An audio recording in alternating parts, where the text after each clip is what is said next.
আপনারা যেভাবে ভালোবেসে এই চ্যানেলটাকে এই পর্যন্ত নিয়ে এসেছেন, আমি আপনাদের কাছে বিনীতভাবে অনুরোধ করব, আপনারা প্রত্যেকে আপনাদের পরিচিত এমন ব্যক্তি যারা সত্য ভয়ের ঘটনা শুনতে ভালোবাসেন তাদেরকে আমাদের চ্যানেল সম্পর্কে জানাবেন এবং কমপক্ষে 5 জন করে আমাদের চ্যানেল সাবস্ক্রাইব করাতে উদ্বুদ্ধ করবেন।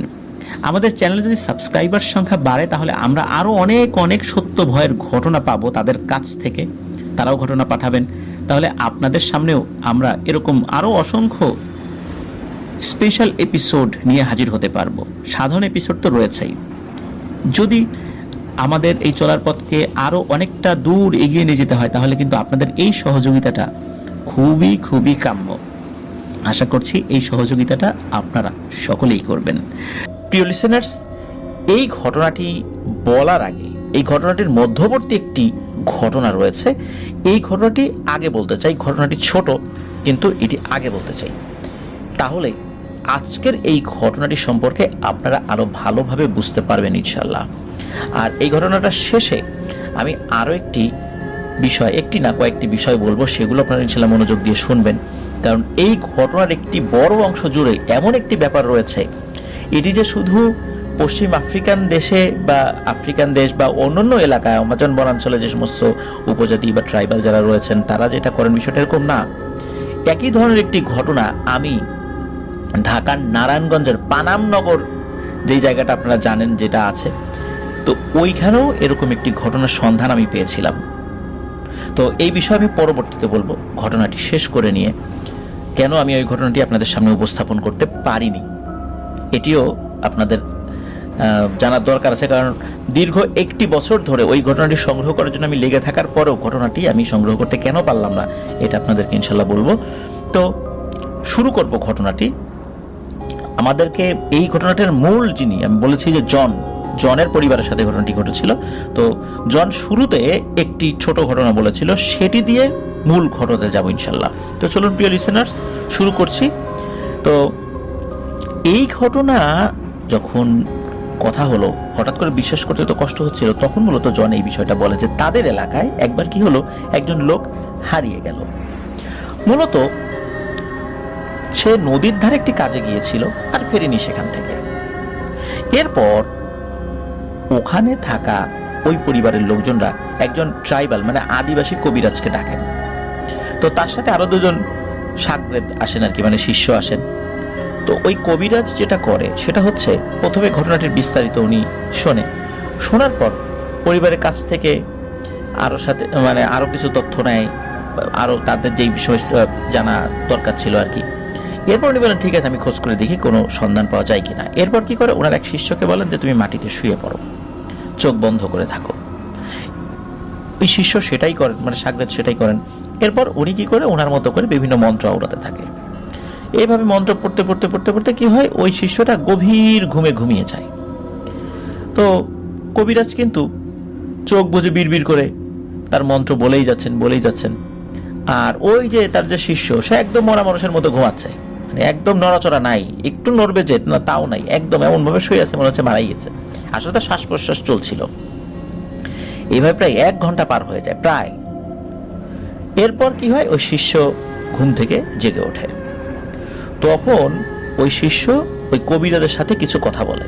প্রথমে কথা বলার পর তখন ওই কবিরাজ ওই ছেলের অভিভাবকদেরকে উদ্দেশ্য করে বলেন যে আসলে আমি আন্তরিকভাবে দুঃখিত, আপনাদেরকে কোনো ভালো খবর দিতে পারছি না, কারণ আপনাদের ছেলেকে হত্যা করা হয়েছে।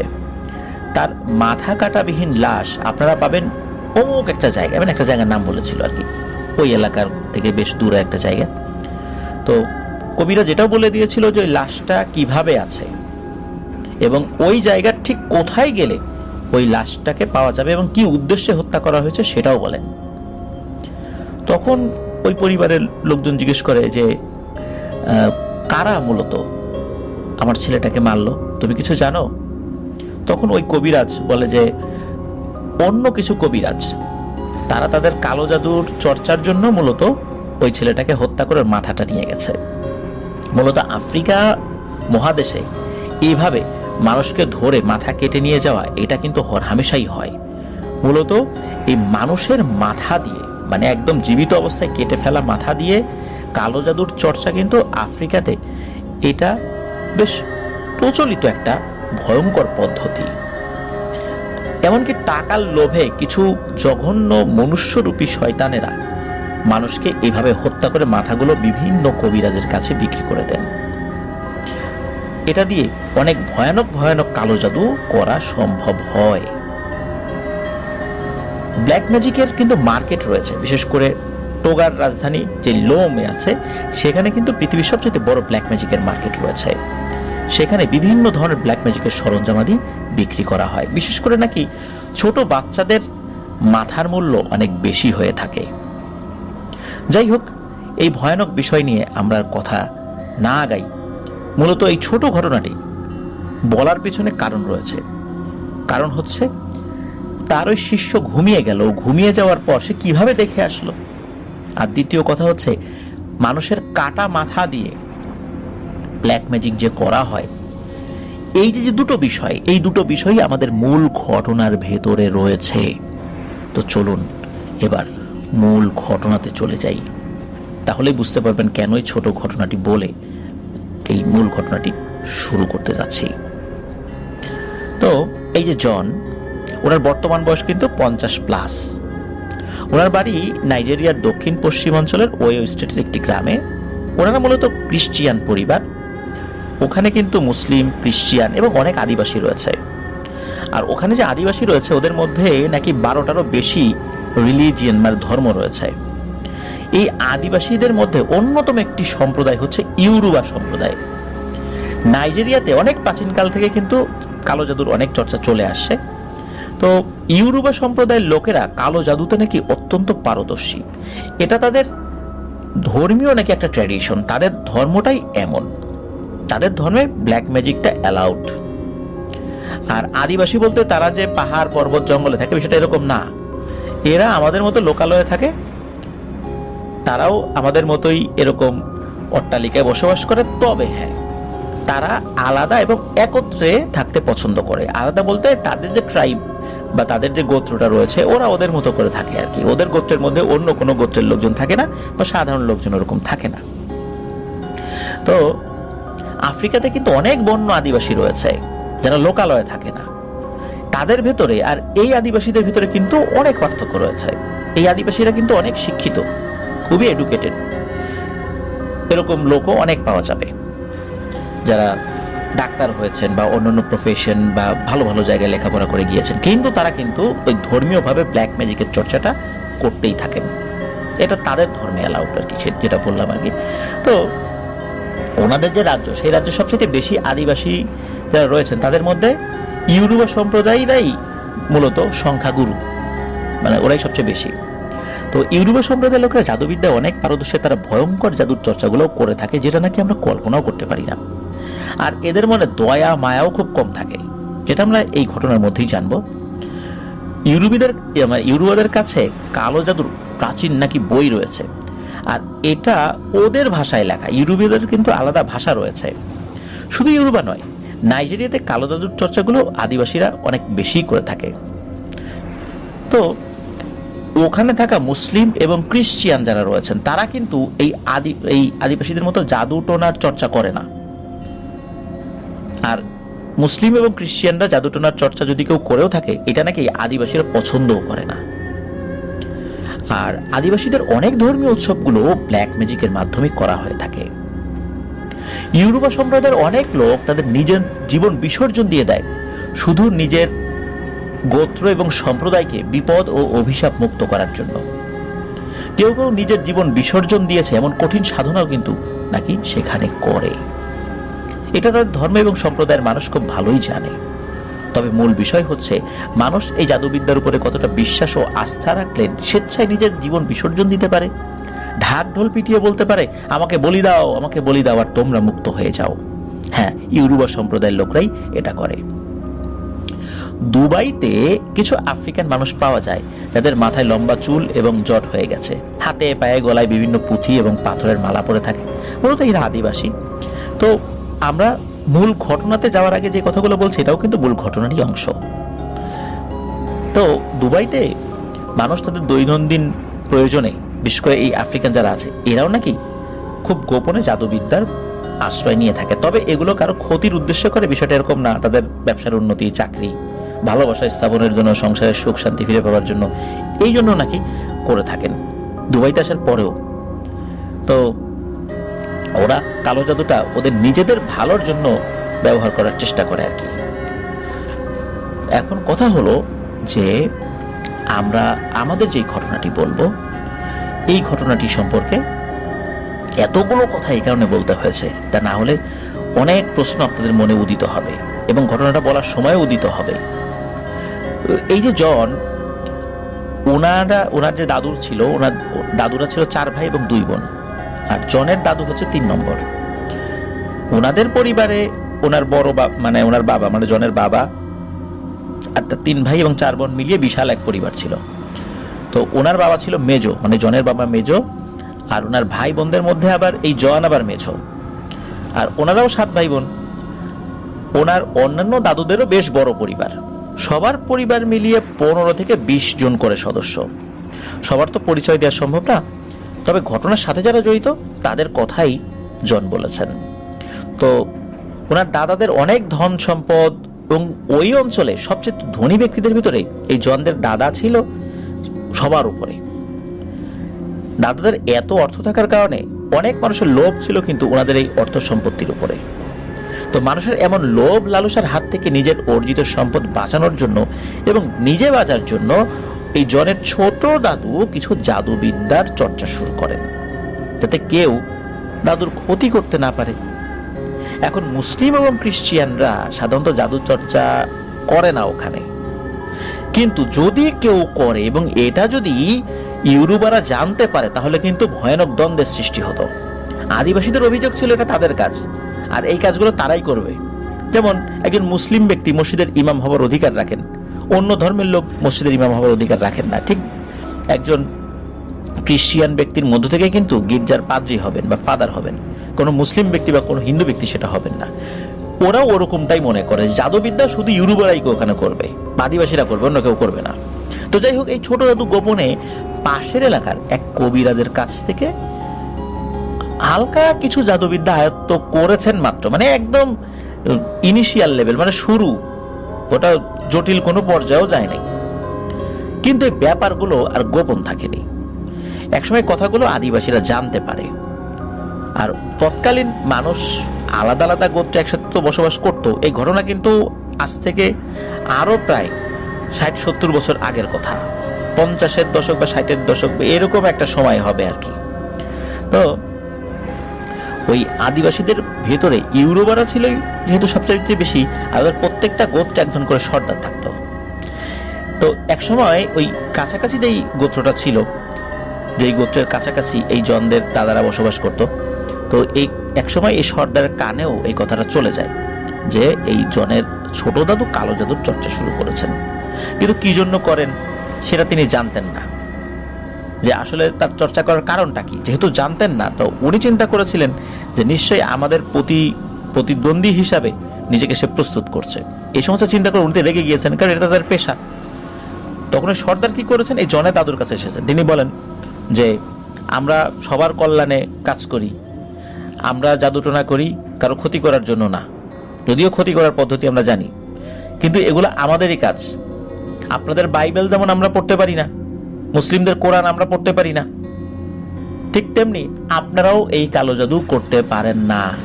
এটা আমাদের দায়িত্ব, আপনারা কেউ এটা করবেন না। যদি আপনারা কোনো সমস্যায় পড়েন আমাদেরকে ডাকবেন, আমরা আমাদের সাধ্যমতো সাহায্য করব।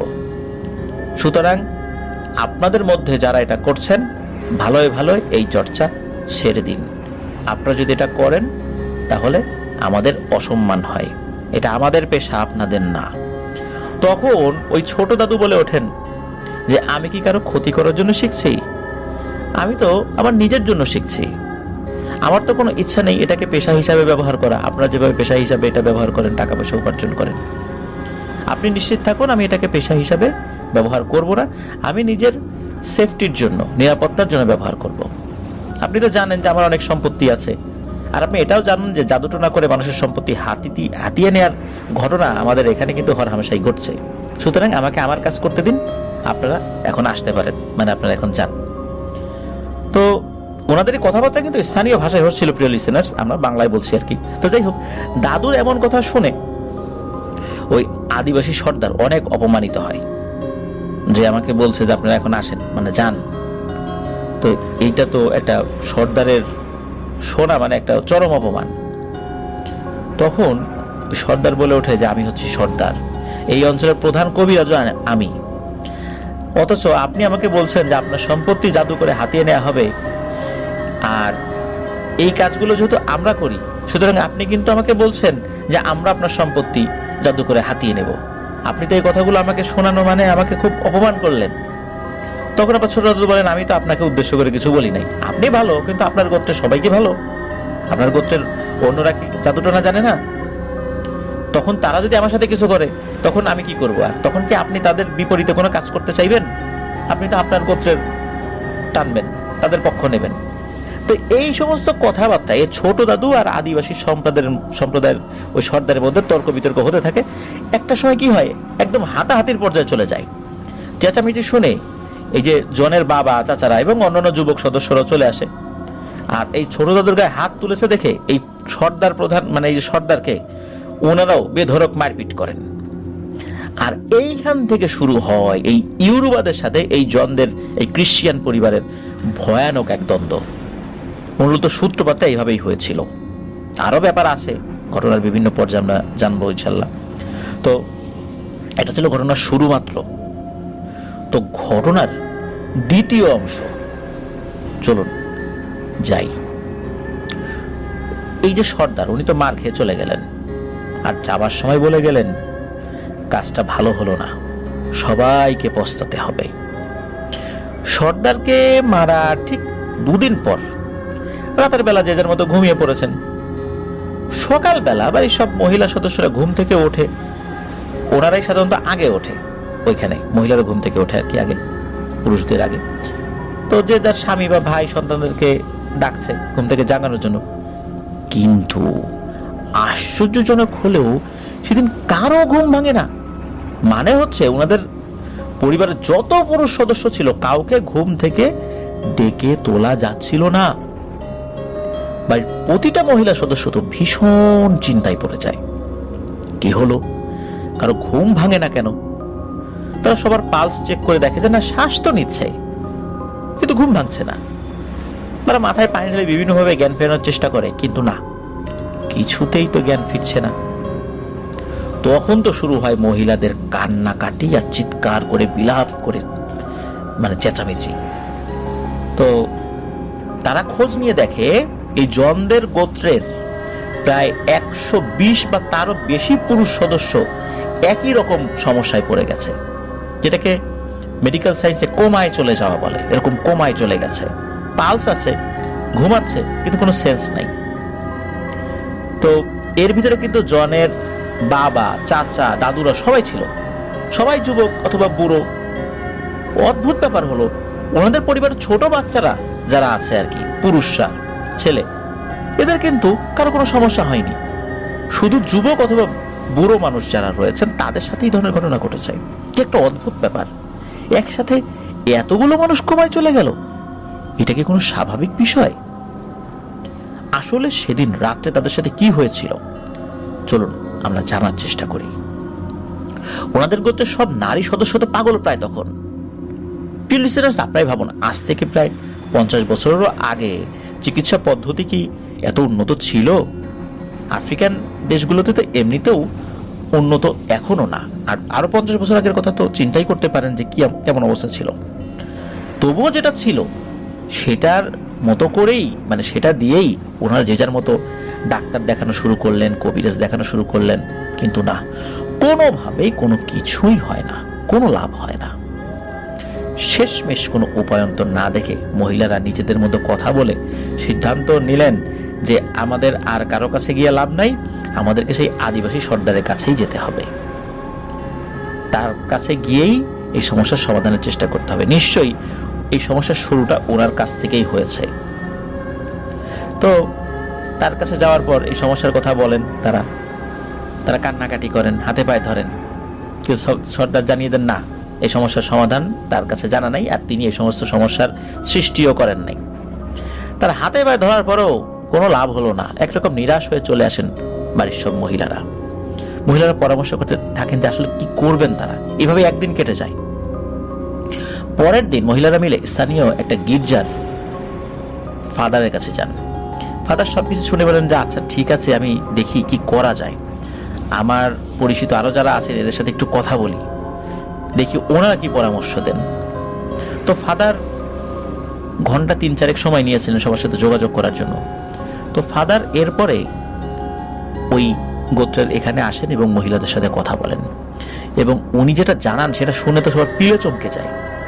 তো ওই ফাদার বলেন যে এই যে অবস্থাটা সৃষ্টি হয়েছে মূলত এই গোত্রের পুরুষ সদস্যদের যে আত্মাটা ঘুমের সময় বের হয়ে যায়, এই আত্মাটা গভীর সমুদ্রের মাঝে কিছু শক্তিশালী ভয়ানক জিন বন্দী করে রেখেছে। আর এই কাজ কে করেছে? এই কাজ করে হচ্ছে ওই যে ইউরুবাদের যে গোত্র আর একটা আছে, ওই গোত্রের সর্দার। আর এখান থেকে সবাইকে মুক্ত করে আনাটা খুবই দুরূহ ব্যাপার। শুধু যে এই কাজ করেছে সেই মুক্ত করতে পারে। সুতরাং এখানে অন্য কারো কিছু করার নেই। ফাদার বলেন এত জটিলতা করে কোনো লাভ হবে না, আপনারা সবাই মিলে সেই সর্দারের কাছে যান, তার কাছে কান্নাকাটি করে হাতে পায়ে ধরে, মানে সে যতক্ষণ পর্যন্ত রাজি না হবে কেউ তার পা ছাড়বেন না। তো এরপরে ওনারা তো যান সেখানে, ওই মহিলারা। তো ফাদার এটাও বলে দিয়েছেন এটাকে বলে আত্মাবন্দি জাদু। এই জাদুটা খুব ভয়ানক একটা জাদু। তো যাই হোক, আত্মাবন্দি জাদু ওই গোত্রের উপর করা হয়েছে, যার ফলে এই ঘটনাটা ঘটেছে। এটা আসলে কিভাবে সম্ভব? একজন মানুষের আত্মা কি বন্দি করা যায়? লিসেনার্স খেয়াল করবেন যে আত্মাটা ঘুমের সময় বের হয়ে যায়, শুধু এই আত্মাটাকেই বন্দি করতে পেরেছিল। জাদু বলে এটা করতে সক্ষম হয়েছিল। আমরা যখন ঘুমিয়ে থাকি আমাদের একটি আত্মা আমাদের দেহের ভেতর থেকে বিভিন্ন জায়গায় বিচরণ করতে থাকে। ওই সময় নাকি এই ভয়ঙ্কর জাদুবিদ্যা প্রয়োগ করা সম্ভব হয়, এছাড়া অন্য কোনো সময় হয় না। জীবিত মানে জাগ্রত অবস্থায় এই আত্মাবন্দি জাদু করা সম্ভব নয়।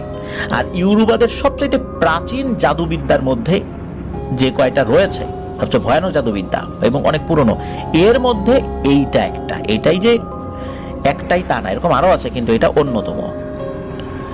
আর এটা শুধু যারা জাদুবিদ্যায় সিদ্ধ পুরুষ হয়ে থাকে, মানে একদম গুরু টাইপের, সাধারণ জাদুকর না, একদম সিদ্ধ পুরুষ হয়ে গেছে জাদু করতে করতে, এরাই এই কাজটা নাকি করতে থাকে বা করতে পারে।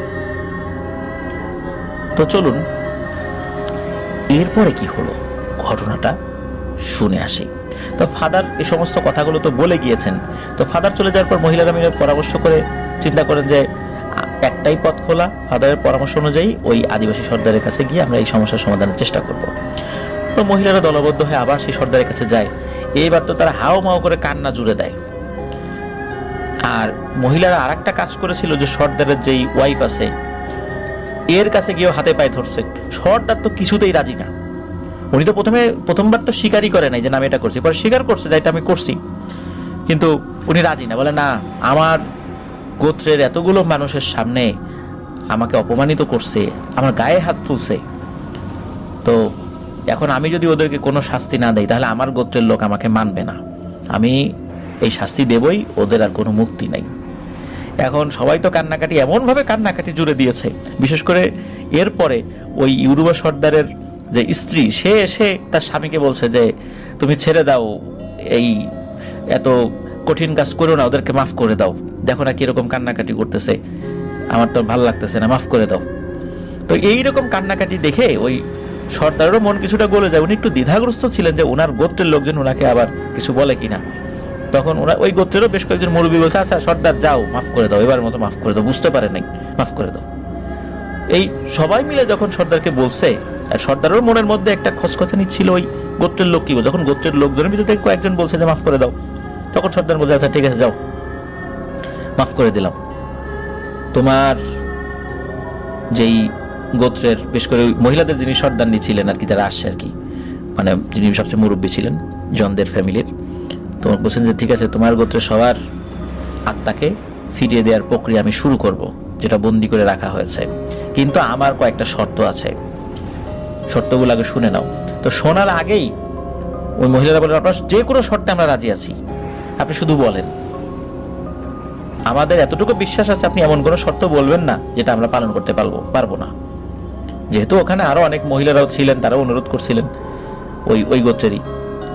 তখন ওই সর্দার বলেন যে ঠিক আছে, যেহেতু আমি তোমাদের উপকার করতেই চাচ্ছি, ওরা যখন সুস্থ হয়ে যাবে, ওদের শরীরে আত্মা ফেরত আসবে এবং ওরা ঘুম থেকে জাগ্রত হবে, ওরা সবাই আমার কাছে এসে ক্ষমা চাইবে, এবং যারা আমার গায়ে হাত তুলেছে তারা আমার গোত্রের এখানে এসে আমার গোত্রের সকলের সামনে আমাকে পায়ে ধরে ক্ষমা চাইবে। তখন ওই মহিলারা বলেন যে হ্যাঁ তাই হবে, কিন্তু এখানে একটা সমস্যা আছে। সমস্যা হচ্ছে যে নাইজেরিয়ার ওই অঞ্চলে কিন্তু খ্রিস্টিয়ানদের মর্যাদাটা বেশি আদিবাসীদের থেকে, আর এই জোয়ানদের ফ্যামিলি কিন্তু ওই অঞ্চলে একটা সম্ভ্রান্ত পরিবার, ওরা অনেক ধনী। এখন ওই ধনী ব্যক্তিরা ওই আদিবাসীদের ওই সর্দারের কাছে এসে পায়ে ধরে মাপ চাবে, এটা কিন্তু তাদের জন্য অনেক লজ্জা এবং অপমানজনক বটে। কিন্তু জীবন বাঁচানোর তাগিদে জনদের বাড়ির ওই গোত্র এবং গোত্রের সব মহিলারা রাজি হয়ে যান এবং তারা বলেন নিশ্চয়ই তারা ক্ষমা চাইবে, আর প্রথমে ওদের হয়ে আমরা আপনাদের কাছে ক্ষমা চাচ্ছি, এরপর ওরাও এসে আপনাদেরকে ক্ষমা চাইবে, আপনি তাদেরকে ক্ষমা করে দিন। সর্দার বলে একটা কথা মনে রাখবেন, কিন্তু তারা যদি মুক্তি পাওয়ার পর আমার কাছে এসে ক্ষমা না চায়, তাহলে কিন্তু ভবিষ্যতে এর থেকেও ভয়ানক কিছু হবে। তখন আমি যদি কিছু করিও, এরপরে এমন কিছু করব যে করার পরে ওইটা আমি আর ফেরত আনতে পারবো না। এখন তো আমি যেটা করছি সেটা ফেরত আনার ক্ষমতা আমার আছে, কিন্তু এরপরে কিন্তু আমি এমন কিছু করব এটা আমার ক্ষমতার বাইরে, তখন আর কোনো সমাধান হবে না। সর্দারের এমন ইঙ্গিত বুঝতে পেরে কারো বাকি থাকলো না যে আসলে কি বুঝাতে চেয়েছেন তিনি। তখন মহিলারা আবারও বলেন নিশ্চয়ই তারা ক্ষমা চাইবে আর সবকিছু স্বাভাবিক হয়ে যাবে, আপনিও মন থেকে ক্ষমা করে দিয়েন। তখন সর্দার বলে আচ্ছা ঠিক আছে যান, আপনারা চলে যান, আজ রাত্রে সবার আত্মা ফেরত আসবে এবং কাল সকালে সবাই জাগ্রত হবে, জাগ্রত হওয়ার পরপরই দেরি যেন না হয় আমার কাছে এসে ক্ষমা চাইতে। মহিলারা হাস ওসব জবাব দিয়ে যে যার বাড়িতে ফেরত আসে এবং রাতের জন্য অপেক্ষা করতে থাকেন। রাতে তো বাড়ির মহিলারা কেউ ঘুমান না, সবাই জেগে আছেন এটা দেখার জন্য যে কখন তাদের বাড়ির পুরুষ সদস্যের ঘুম ভাঙবে, কখন জেগে উঠবে। এরকম অপেক্ষা করতে করতে কিন্তু অনেকে ঘুমিয়েও পড়েছেন। হঠাৎ মাঝরাত থেকে শুরু হয় চিৎকার চেঁচামেচি, মানে যখন মহিলারা দেখলো তার বাড়ির সদস্যদের জ্ঞান ফেরা শুরু করেছে, তখন তারা আনন্দে চিৎকার চেঁচামেচি শুরু করে দিয়েছে। সে রাতে একে একে সবার জ্ঞান ফেরত আসে। বাড়ির প্রতিটা পুরুষ সদস্য যারা কোমায় ছিল তারা কেউ বুঝতে পারে না যে আসলে হয়েছিলটা কি। তারা দেখতেছে বাড়ির সবাই আনন্দ উৎসব লাফালাফি করতেছে, কেউ এক ধরনের ঢোল বাদ্য বাজাচ্ছে। তারা মনে হয় আমরা তো ঘুমিয়েছিলাম, তো ঘুম থেকে উঠলাম, এটা কি হলোটা কি। তারা কিন্তু তখনও বুঝতে পারেনি আসলে সমস্যাটা কি। যাই হোক ধীরে ধীরে সবাই জড়ো হতে থাকে, মানে পাশাপাশি ঘর হওয়ার কারণে, আর চিৎকার চেঁচামেচি সবাই তো এক জায়গায় আস্তে আস্তে জড়ো হয়। তো পরিবেশ একটু ঠান্ডা হলে মহিলারা বলতে শুরু করে আসলে কি ঘটেছিল। তখন বাড়ির প্রতিটা পুরুষ সদস্য বলে আরে আমরা তো ঘুমিয়েছিলাম, এখন তো ঘুম থেকে উঠলাম, আর ঘুম থেকে উঠে তোমাদের চিৎকার চেঁচামেচি শুনতে পাচ্ছি, মনে হলো তোমাদের চিৎকারেই তো ঘুম ভেঙে গেছে আমাদের। এর মধ্যে একজন বলে যে আমি না একটা স্বপ্ন দেখছিলাম, আমি দেখছিলাম আমি গভীর সমুদ্রের ভেতরে হাবুডুবো খাচ্ছি আর বাঁচাও বাঁচাও বলে চিৎকার করছি, কিন্তু কেউ আমাকে সাহায্য করেনি। কিছুক্ষণ পর লক্ষ্য করলাম আরে আমি শুধু একা না, এখানে আমার আরো অনেক প্রতিবেশী ভাই বেরাদার রয়েছে, তারা আমার মতো প্রাণ বাঁচানোর জন্য চেষ্টা চালিয়ে যাচ্ছে, চিৎকার করছে। আরো একজন বলে আর আমিও তো একই স্বপ্ন দেখলাম। আরেকজন বলে আর ওই শয়তানগুলা যারা আমাদের চারপাশ থেকে ঘিরে রেখেছিল। একজন বলে আরে হ্যাঁ তাই তো, ওরা দেখতে কি যে ভয়ানক আর বিভৎস ছিল, ওই অভাবগুলো ছিল কঙ্কালের মতো, আর তারা কথা বলছিল আর হাসছিল। তখন আবার আরো একজন বলে ওঠে ওরা একজন বলছিল চেঁচিয়ে কোনো লাভ নেই, কেউ তোদেরকে বাঁচাতে আসবে না, তারপর তারা আবারও হাসতে থাকে। ওহ, কি বিভৎস সেই হাসি! তার মানে এখানে একটা জিনিস কিন্তু পরিষ্কার হয়ে গেল, তারা সবাই একই স্বপ্ন দেখেছে। কিন্তু এটা কি করে সম্ভব? তখন ছোট দাদু বুঝতে পারে, যিনি আসলে ওই জাদুটোনার চর্চা শুরু করেছিলেন ওই গোত্রের ভিতরে, উনি বুঝলেন যে আসলে তারা কোনো স্বপ্ন দেখেন নাই। মূলত তারা যেটা দেখেছেন এটা স্বপ্ন ছিল না, এটা বাস্তবই ছিল। তো মূলত সে রাত্রে সবাই যখন ঘুমিয়ে পড়েছেন, তখন ওই ইউরুবা সর্দার কালো জাদুর মাধ্যমে কিছু ভয়ঙ্কর জিন চালান করে দেয়। আর ওই দুর্ধর্ষ জিনগুলো ওই ঘুমানো অবস্থায়, ঘুমন্ত যেই আত্মাটা বের হয়ে যায় আর কি, ঘুমন্ত অবস্থায় কারো, ওই আত্মাগুলোকে বন্দি করে গভীর সমুদ্রের ভিতরে নিয়ে ছেড়ে দেয়। আর ওই জিনগুলো তাদেরকে নানাভাবে ভয় দেখাতে থাকে। সবার বর্ণনা অনুযায়ী জিনগুলো দেখতে ভয়ঙ্কর ছিল। কি একটা ভয়ঙ্কর পরিবেশ! লিসেনার্স, একবার ভাবুন, সাগরের ভিতরে সবাই হাবুডুবু খাচ্ছে, আর তাদের চারপাশে ঘিরে রয়েছে কিছু ভয়ঙ্কর শ্রেণীর জিন, যারা কিনা দেখতে মানুষের কঙ্কালের মতো। কি অবস্থা হয়েছিল সবার তখন! যাই হোক, মহিলারা ছোট দাদু আর সবাইকে সবকিছু বলেন যে এইভাবে তারা এই সমস্যার সমাধান করেছেন, আর সর্দার এই শর্ত দিয়েছে। সর্দার যেমন শর্তের কথা শুনে অনেকেই ক্ষিপ্ত হয়ে যান, বলেন যে বেটার কত বড় সাহস, আমাদেরকে বলে মাফ চাইতে, তাও আর পায়ে ধরে। চলতো আজকে ওকে সাহায্য করি না, আজকে ওর একদিন আর আমার একদিন। সেদিন ছেড়ে দিয়েছিলাম, এটাই ভুল হয়েছে, যার কারণে এই সমস্যায় পড়ছিলাম। আজ আর ছাড়া চাই নেই, ওকে মেরেই ফেলবো। ওর একটা হ্যাস্ত ন্যস্ত না করে কোনো কথা হবে না। তখন এই জনদের পরিবারে যিনি সবচেয়ে বয়োজ্যেষ্ঠ, যিনি দাদু ছিলেন, মুরব্বী, উনি বলেন, এই তোমরা সবাই শান্ত হও, রাগের মাথায় কিছু করা যাবে না, তাতে আমাদের সবার ক্ষতি। যা করতে হবে ভেবে চিন্তা করা লাগবে, যে যার মতো ঘরে যাও, দেখা যাবে পরে কি করা যায়। আর ঝামেলা বাড়িয়ে কোনো লাভ নেই, এর থেকে ভালো একটা মীমাংসা করে নেওয়া। এবং কিছু যুবক যারা ছিলেন, এরা তো বলে যে না, ওকে সাহায্য করেই ছাড়বো। কিন্তু মুরব্বীদের কথা তারা আবার শোনেন আর কি, গোত্রের প্রধানের কথা। আর ছোট দাদু বলেন যে তোমরা বেশি ক্ষিপ্ত হয়েও না, পরিণতি আসলে কি হতে পারে ভবিষ্যতে তা অন্য কেউ না বুঝলেও আমি কিন্তু বুঝতে পারছি। সুতরাং আমাদের মুরব্বী যেটা পরামর্শ দেন সেটাই সবাই মেনে নাও। তো পরের দিন এই জনের দাদুরা এবং বাড়ির অন্যান্য সদস্যরা মিলে সেই সর্দারের কাছে যান, সর্দারের কাছে ক্ষমা চান। সর্দার যেভাবে বলছিলেন ওভাবেই ক্ষমা চাওয়া শুরু করেছেন, কিন্তু সর্দার দেখলেন যে আসলে ওনারাও সম্ভ্রান্ত লোক, আসছেন ক্ষমা চাইতে, পায়ে ধরে ক্ষমা চাইতে হয় নাই, এমনি উপস্থিত সকলের সামনে ক্ষমা চেয়েছেন। সর্দার বলছেন আমি ক্ষমা করে দিলাম। কিন্তু সর্দার বলে যে আমি আপনাদের ওখানে গিয়েছিলাম শুধু আমাদের যেই প্রফেশন সেইটা জানানোর জন্য, কিন্তু আপনারা আমাকে যেভাবে অপমানিত করছেন, যার ফলে আমি তো সামান্য কিছু করছি, তাতেই আপনাদের এই অবস্থা। তাহলে ভাবো না, আপনাদের উপর যদি আমি ভয়ানক প্রতিশোধ নিতাম তাহলে অবস্থা কি হতো। মনে রাখবেন, এই ধরনের জাদু কোনো ছেলে খেলা না, আপনারা এটাকে ছেলে খেলার মতো করে নিচ্ছেন। এগুলো আপনাদের ধরা ছোঁয়ার বাইরে। এটা আপনারা শুরু করতে পারবেন, কিন্তু এটার শেষটা কি হবে এটা আপনারা জানেন না, কিন্তু সেটা আমরা জানি। তো সর্দার তাদেরকেও তুচ্ছ তাচ্ছিল্য করে কথা বলছিলেন, তাদের উপর খুব রাগ হচ্ছিল, কিন্তু সে রাগগুলো তারা কন্ট্রোল করেন। তার সাথে সায় দেন, হ্যাঁ আপনি ঠিকই বলেছেন, আপনাদের আসলে অনেক ক্ষমতা আছে। যাই হোক, এই বিষয় নিয়ে কথা বাড়াতে চাই না। আমরা বা আমাদের গোত্রের কেউ কোনো ধরনের জাদু চর্চার সাথে যুক্ত হবে না। আপনাদের কাজ আপনারাই করুন, আমাদেরকে ক্ষমা করে দিন। তখন সর্দার বলে যে কথাটা যেন মনে থাকে। তো ওই দিন এই কথার মধ্য দিয়েই ওখানকার সেই ক্ষমা চাওয়ার পর্বটা শেষ হয়। সর্দারও সেখানে তার মতো করে আপ্যায়ন করেছিলেন, যেহেতু অন্য গোত্রের লোক সেখানে এসেছেন, ক্ষমা চাইতে এসেছেন, মানে শত্রুটা যেন এখানে শেষ হয়ে যায়, ওই শত্রুটা যেন আর টিকে না থাকে, এটা সর্দারও চেয়েছিলেন আর ওনারাও চেয়েছিলেন। রাগ হয়েছিল, এটা সত্য। কিন্তু ব্যাপারটা হলো কি, ওইখান থেকে চলে আসার পর এই জন বা জনের পরিবার যারা ছিলেন আর কি, তারা কিন্তু সরাসরি কোনো জাদুবিদ্যার সাথে জড়িত হন নাই কখনোই, ওনাদের সাথে সরাসরি কোনো সংঘর্ষে জড়ান নাই। তবে ওনাদেরকে খুব অপছন্দ করতেন আর কি, খুবই অপছন্দ। এরকম 120টা বা তারও বেশি যুবক বৃদ্ধদেরকে এইভাবে মেরেই ফেলার একটা প্রক্রিয়া করে ফেলেছিল, এটা তো নিশ্চয়ই মানুষ ভুলে যাবে না, তাই না? তারপরও আস্তে আস্তে সময় কেটে যায়, এরপরে কেটে যায় প্রায় 30 বছর। এর ভিতরে জনদের ফ্যামিলির যে বড় বড় মুরব্বীরা ছিলেন আর কি, দাদুরা, এনারা কিন্তু প্রায় সবাই মারা গেছেন। এই জনও তখন এই 30 বছর আগে সদ্য বিয়ে করেছেন, এই 93-94 সাল বা এরকম একটা সময়। আর জনের বয়স তখন 30-এর কাছাকাছি বা এরকম, 28-29 বা এরকম কাছে আর কি। তো এই জনের বয়সেই একজন চাচাতো ভাই ছিল, তার নাম ছিল হচ্ছে জ্যাক। তো এই জ্যাক হচ্ছে জনের বড় দাদুর ছোট ছেলের ছেলে। তো যাই হোক, এই জ্যাক আবার কি করেছে, একদিন একটা মেয়েকে নিয়ে বাড়িতে এসেছে। সে বলে সে এই মেয়েটিকে ভালোবাসে। এই মেয়েটির নাম হচ্ছে মারিয়া, আর এই মারিয়া হচ্ছে আদিবাসী। আর একটা কথা যখন বলে ওই মারিয়ার পরিচয়, তখন তো সবার পিলে চমকে ওঠে।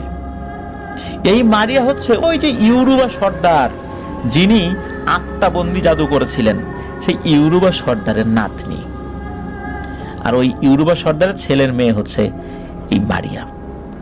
এই জ্যাক যখন মারিয়াকে বিয়ে করবে জানায় এবং তাকে এখানে নিয়ে এসেছে জানায়, সবাই তো রেগে একদম আগুন। প্রথম কথা হচ্ছে মারিয়া একজন আদিবাসী, তাদের ধর্ম আলাদা, মূলত তারা প্রচলিত কোনো ধর্মের অনুসারী না, না ইহুদি, না মুসলিম, না খ্রিস্টান, না বৌদ্ধ, না হিন্দু। এরা সম্পূর্ণ ভিন্ন ধর্ম, তাদের ধর্মটাই জাদু নির্ভর।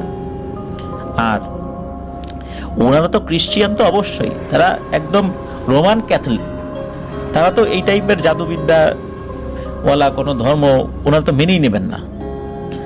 এদিকে পূর্বের আরো একটা ব্যাপার রয়ে গেছে, তারা চিন্তা করেছিলেন যে ধর্মীয় একটা ব্যাপার তো আছে, তার থেকেও আরো ভয়ানক ব্যাপার। যদিও বা আফ্রিকাতে এক গোত্র বা এক ধর্মের লোক অন্য ধর্মের লোককে বিয়ে করে, কিন্তু সমস্যা হলো যে পূর্বে কিন্তু ভয়ানক একটা ব্যাপার ঘটেছিল, যেটা সকলেই জানেন। আর এরকম একটা ব্যাপার ঘটার পরেও যদি এই বিষয়টা হয়, তাহলে পরিণতি কোন দিকে যাবে, এটা নিয়েও কিন্তু অনেকের চিন্তা ছিল।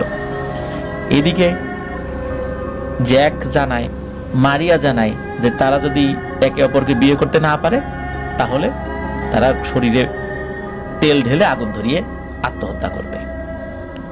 এই যে শুরু হয়ে গেল সমস্যা। এই দুই ছেলে মেয়েকে তো কোনোভাবে বোঝানো যায় না। এখন শেষ পর্যন্ত বাড়ির একজন মুরব্বী বলে যে, ওই মেয়েটাকে বলে যে, মারিয়া, আসলে তুমি বোঝার চেষ্টা করো যে আমাদের যে ধর্ম, এই ধর্ম অনুযায়ী কিন্তু তোমাকে আমরা গ্রহণ করতে পারছি না, তোমরা আহলে কিতাব নও, আমরা তো এটা পারছি না। তখন ওই মারিয়া বলে যে, আচ্ছা, আমি যদি খ্রিস্টান ধর্ম গ্রহণ করি তাহলে আমাদের কোনো সমস্যা নাই। তখন বলে যে, না, তাহলে আমরা চিন্তা ভাবনা করব, আশা করছি কোনো সমস্যা হবে না। তখন বলে, ঠিক আছে, আমাকে চার্চে নিয়ে যান, চার্চে নিয়ে গিয়ে ওখানকার ফাদার আমাকে খ্রিস্টান বানাবেন, তারপরে না হয় বিয়ে হবে ওই সময়। তখন তো তারা রাজি হয়ে যান। এদিকে কি হয়, এই যে ব্যাপারগুলো, এই ব্যাপারগুলো অল্প সময়ের মধ্যেই ওই ইউরুবা সর্দারের যে ইয়েটা ছিল, পরিবার ছিল, সেখানে চলে যায়। আর জ্যাক এবং মারিয়াকে নিয়ে তারা গির্জার দিকে যাচ্ছিলেন, ওই পরিবারের সদস্যরা, যে ওখানে মারিয়াকে খ্রিস্টান বানানো হবে, তারপরে বিয়ে হবে। এদিকে কি হয়েছে, ওই যাওয়ার পথেই আদিবাসীদের এক গ্রুপ এসে তাদেরকে বাধা দেয়, না, যেতে দেবে না। ওই সময় আদিবাসীদের যে বর্তমান সর্দার, মানে এই মারিয়ার যিনি বড় চাচা, তো উনি বলেন যে, আমার ভাইজিকে আমার কাছে ফিরিয়ে দাও, এই বিয়ে কোনোভাবেই হতে পারে না, তোমাদের ধর্ম এক, আমাদের ধর্ম আলাদা, কোনোভাবে বিয়ে হবে না। আর এই বিয়ে হলে ভয়ানক এক সংঘাত সৃষ্টি হবে। তখন এই যে জ্যাকের যিনি বাবা, তখন ওই মারিয়া চাচাকে বলেন যে, আমরাও আপনার ভাতিজিকে বুঝিয়েছি, কিন্তু আপনার ভাতিজি কিছুতেই মানবে না, আপনি আপনার ভাতিজিকে বুঝান, দেখেন সে যদি যায়, চলে যায় আপনাদের সাথে, আমাদের তো কোনো আপত্তি নেই। মূলত তারা আত্মহত্যা করার হুমকি দিয়েছে, যার কারণেই আমরা রাজি হয়েছি। একথা শোনার পর আদিবাসীদের ওই দলের লোকজন চুপ হয়ে যায়, এবং যিনি সর্দার, মানে মারিয়ার যিনি চাচা, তিনি বলেন, আচ্ছা ঠিক আছে, আমি আমার ভাইজির সাথে কথা বলবো। কথা বলার জন্য ওদিকে গিয়েছে, তখন মারিয়া, সে তার চাচার সাথে কথা বলবে না, সে মুখ ঘুরিয়ে রেখেছে এবং বলে, তোমরা চলে যাও, আমি জ্যাককে ভালোবাসি, আর আমি তার কাছেই ভালো থাকবো, আমি ওকেই বিয়ে করব। ওই আদিবাসীদের যারা লোকজন এসেছিলেন, এরাও বলা শুরু করেছে যে মেয়ে এখন চাচ্ছে না, আর ওরাও তো যে খুশি মনে বিয়ে দিচ্ছে, বিষয়টা তো এরকম না, যেহেতু ছেলে মেয়ে রাজি, এখন আমরা ঝামেলা করে করবোটা কি। তো ওদের সিদ্ধান্ত মেনে নিয়ে ওদের বিয়ে দিয়েই দেন। তখন মারিয়ার চাচা বলে যে, ঠিক আছে, বিয়ে হবে, আমি মেনে নিলাম, তবে বিয়েটা খ্রিস্টান ধর্মের রীতি অনুযায়ী হবে না, আমাদের যেই ধর্মটা ইউরোপা ধর্মের রীতি অনুযায়ী হবে। তো ইউরোপাদের যে বিয়েটা, এটা কিন্তু আফ্রিকাতে শোনা যায় যে সবচেয়ে বেশি ধুমধাম করে বিয়ে হয় আর কি। সেখানে কনেকে বিশেষ সাজে সাজানো হয়, সেখানে তাদের কাছে বিয়ে মানে আরো মানে অনেক বড় কোনো আয়োজন আর কি। তো যাই হোক, এখন সমস্যারও বাঁধলো যে এই মারিয়ার চাচার প্রস্তাবে এই জনদের গোত্রের আবার কেউ রাজি না। তাদের কথা হলো যে ওদের ওই সমস্ত বিয়েগুলোতে অনেক জাদু টাদু চর্চা করে, এটা আমাদের খ্রিস্টান ধর্মের সাথে যায় না, না আমরা এটা রাজি না, আমাদের খ্রিস্টান ধর্ম অনুযায়ী আমরা এটা বিয়ে দেব। শুরু হলে এখন এই বিয়ে কোন রীতি অনুযায়ী হবে এটা নিয়ে তর্ক বিতর্ক, ওই জায়গায় শুরু হয়ে যায় হাতাহাতি, এক পর্যায়ে ভয়ানক মারামারি। তো মারামারিতে কি হয়, দল ভারী ছিল হলো জনদের পরিবার, তো মার খায় আবারও ওই মারিয়ার পরিবার, মানে ওই ইউরোপা গোত্রের লোকজন, তারা অপমানিত হয়ে ওখান থেকে চলে যায়। যাই হোক, তারা ওখান থেকে চলে গেল, মারিয়াকে নিয়ে যাওয়া হলো চার্চে। চার্চে যাওয়ার সাথে সাথে মারিয়াকে ফাদারের মাধ্যম দিয়ে খ্রিস্টান ধর্ম গ্রহণ করানো হলো, এরপরে বিয়েটার কাজটা সম্পন্ন হলো। এরপর যখনই বউকে নিয়ে ওনারা বাড়িতে ফেরত আসছেন এবং বাড়ির উঠোনে যেই না পা রেখেছেন, তখনই ঘটে যায় এক মর্মান্তিক ঘটনা। মারিয়া প্রচন্ড জোরে চিৎকার করে মাটিতে শুয়ে পড়ে। তার পরনে ছিল সাদা পোশাক, সাদা পোশাকটি নিমিষেই রক্তে লাল হয়ে যায়। তার চোখ দিয়ে, কান দিয়ে, নাক দিয়ে, মুখ দিয়ে রক্ত বের হচ্ছে, ছটফট করছে, চিৎকার করে বলছে কি মনে হচ্ছে কেউ আমার পেটের ভেতর থেকে সবকিছু টেনে ছিঁড়ে বের করে ফেলছে, মনে হচ্ছে সবকিছু ছিঁড়ে ফেললো। দ্রুত তাকে হসপিটালে নিয়ে যাওয়া হয়, কিন্তু নেয়ার পথেই মারিয়ার মর্মান্তিক মৃত্যু হয়। মারিয়ার মৃত্যুতে সবাই মর্মাহত, কোনোভাবে আসলে মেনে নেওয়া যায় না। নতুন বউ একটা ঘন্টাও সংসার করতে পারেনি, এমন ভাবে সে মারা গেল। আর ভালোবাসার মানুষের এমন করুণ মৃত্যু, মর্মান্তিক মৃত্যু দেখে জ্যাকও তো প্রায় পাগলের মতো অবস্থা। প্রিয়জন হারানোর বেদনা যে কেমন হয়, যাদের প্রিয়জন চলে যায় তারাই বুঝতে পারেন। তো এই ঘটনা যখন ঘটে, তখন এই যে মারিয়ার পরিবার তারা কি করেছে, পুলিশ নিয়ে আগে হসপিটালে আসে, কারণ হসপিটালে তো ওই সময় লাশ ছিল। তখন ওরা এসে পুলিশকে বলছে যে আমার মেয়েকে বা আমাদের মেয়েকে এরাই মেরেছে, জানতাম যে এইভাবে ওরা মেরে ফেলবে, আমাদের নিষ্পাপ মেয়েকে নির্মমভাবে ওরা হত্যা করেছে, ওদের শাস্তি হোক। এখন ব্যাপারটা হলো কি, যে মৃত্যু তো হয়েছে, এটা সত্য, রক্তারক্তি হয়েছে, একটা সুস্থ মানুষ এভাবে মারা গেল। ওদিকে জ্যাকের পরিবার এবং জনের পরিবার ও তো বুঝতে পেরেছে এটা কালো জাদুর মাধ্যমে করা হয়েছে। নাইজেরিয়াতে কিন্তু পুলিশ প্রশাসন থেকে শুরু করে অনেকেই জানেন যে কালো জাদু হয়, এভাবে মানুষ মেরে ফেলা যায়। তবে কালো জাদুর বিপরীতে কোনো নির্দিষ্ট ওইভাবে আইন না থাকার কারণে বিষয়টা পুলিশ বুঝতে পারলেও তারা তো রোজের মানে মারিয়ার পরিবারের পক্ষেই কথা বলবে, তাই না? মারিয়ার পরিবার থেকে যেটা বলা হচ্ছে, তাদের সপক্ষে ওই রকম স্ট্রং কোনো এভিডেন্স বা প্রমাণ না থাকলেও শুধু যেটা বলা হচ্ছে এই জ্যাকের পরিবার থেকে যে ওরা জাদু টোনা করে ওকে হত্যা করছে, কিন্তু আইনের ধারা তো আবার এটা বুঝবে না। বলো ঠিক আছে, তদন্ত করা হোক, লাশ পোস্টমর্টেম করা হয়, কিন্তু দেখা গেল মারিয়ার শরীরে কোনো আঘাতের চিহ্নই পাওয়া গেল না। ডাক্তার বলল শরীরের অভ্যন্তরীণ কোনো জটিলতার কারণে হঠাৎ এই সমস্যা হয়েছে, যার প্রেক্ষাপটে এমন মৃত্যু হয়েছে। এই মামলায় ফাঁসানো গেল না, মারিয়ার পরিবার এই মামলায় ফাঁসাতে পারল না এই জ্যাকের পরিবারকে, বা আমাদেরকে যিনি ঘটনা বলেছেন জন, তার পরিবারকে। তখন তারা বলেন যে ঠিক আছে, আমাদের মেয়ে, ওর লাশটা আমরা নিয়ে যাব। তখন কিন্তু এই যে জনের যেই ভাই জ্যাক, উনি রাজি হননি, বলে যে না, আমার ভালোবাসার মানুষের দাফন আমি নিজেই করব। কিন্তু তাতে কোনো লাভ হয়নি। পুলিশের সহযোগিতায় মারিয়ার পরিবার মারিয়ার লাশ নিয়ে চলে যায়। একরকম নিরুপায় হয়েই সবাই বাড়িতে ফেরত আসেন। বিয়ের অনুষ্ঠানের আনন্দ তো দূরের কথা, এই বিয়েকে কেন্দ্র করে সবাই এক শোকের মধ্যে চলে যান। যেটাই হয়েছেন সবাই সবকিছু মেনে নেওয়ার চেষ্টা করেন। এই ঘটনার 5 থেকে 6 দিন পর এই জন উনি জানতে পারেন, বা ওনার সব পরিবারের সবাই জানতে পারেন যে মারিয়ার পরিবার তাদের সবকিছু ছেড়ে ছুড়ে দিয়ে তারা দূরের কোথাও চলে গেছে।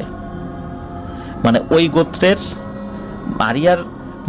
মারিয়ার চাচা তো ছিল ওই গোত্রের প্রধান, মারিয়ার বাবা তো গোত্রের প্রধান ছিলেন না আর কি। মানে মারিয়ার বাবার যিনি বড় ভাই উনি গোত্রের প্রধান ছিলেন, উনি আছেন, কিন্তু মারিয়ার মা বাবা তার ভাই বোনেরা তারা কি করছেন, ওই গোত্র ছেড়ে দিয়ে তাদের যতটুকু সহায় সম্পত্তি ছিল তাদের চাচার কাছে বুঝিয়ে দিয়ে তারা যেন কোথায় চলে গেছে। তো জনের পরিবার ধরে নিয়েছিলেন যে মেয়ে হারানোর শোকেই হয়তো এমনটা করেছে। এটা কিন্তু 5 থেকে 6 দিনের মাথায় এই খবরটা শুনেছিলেন। তো এই মারিয়া মারা যাবার 7 দিন পরের ঘটনা। এক রাত্রে এই জনের চাচাতো ভাই জ্যাক, মানে যার সাথে মারিয়ার বিয়ে হয়েছিল, সে তো চিৎকার চেঁচামেচি শুরু করেছে। এই চিৎকার চেঁচামেচিতে এই জনেরও ঘুম ভেঙে যায়। প্রথমে ধরে নিয়েছিলেন যে স্ত্রী হারানোর বেদনায় এমনিতেই সে অনেকটাই মানসিকভাবে দুর্বল হয়ে গেছে, এলোমেলো কথা বলছে, হয়তোবা রাতের বেলাও ঘুমের ভিতরে মারিয়াকে স্বপ্নে দেখেছে, যার কারণে হয়তোবা এমনটা করছে। কিন্তু একটু পরেই সকলের ভুলটা ভেঙে যায়। এই জ্যাক শুধু একা না, ওদের বাড়ির প্রতিটা সদস্য এরকম চিৎকার চেঁচামেচি শুরু করে দিয়েছে। এইরকম চিৎকার চেঁচামেচি শুনে কেউ তার ঘরে থাকতে পারেননি।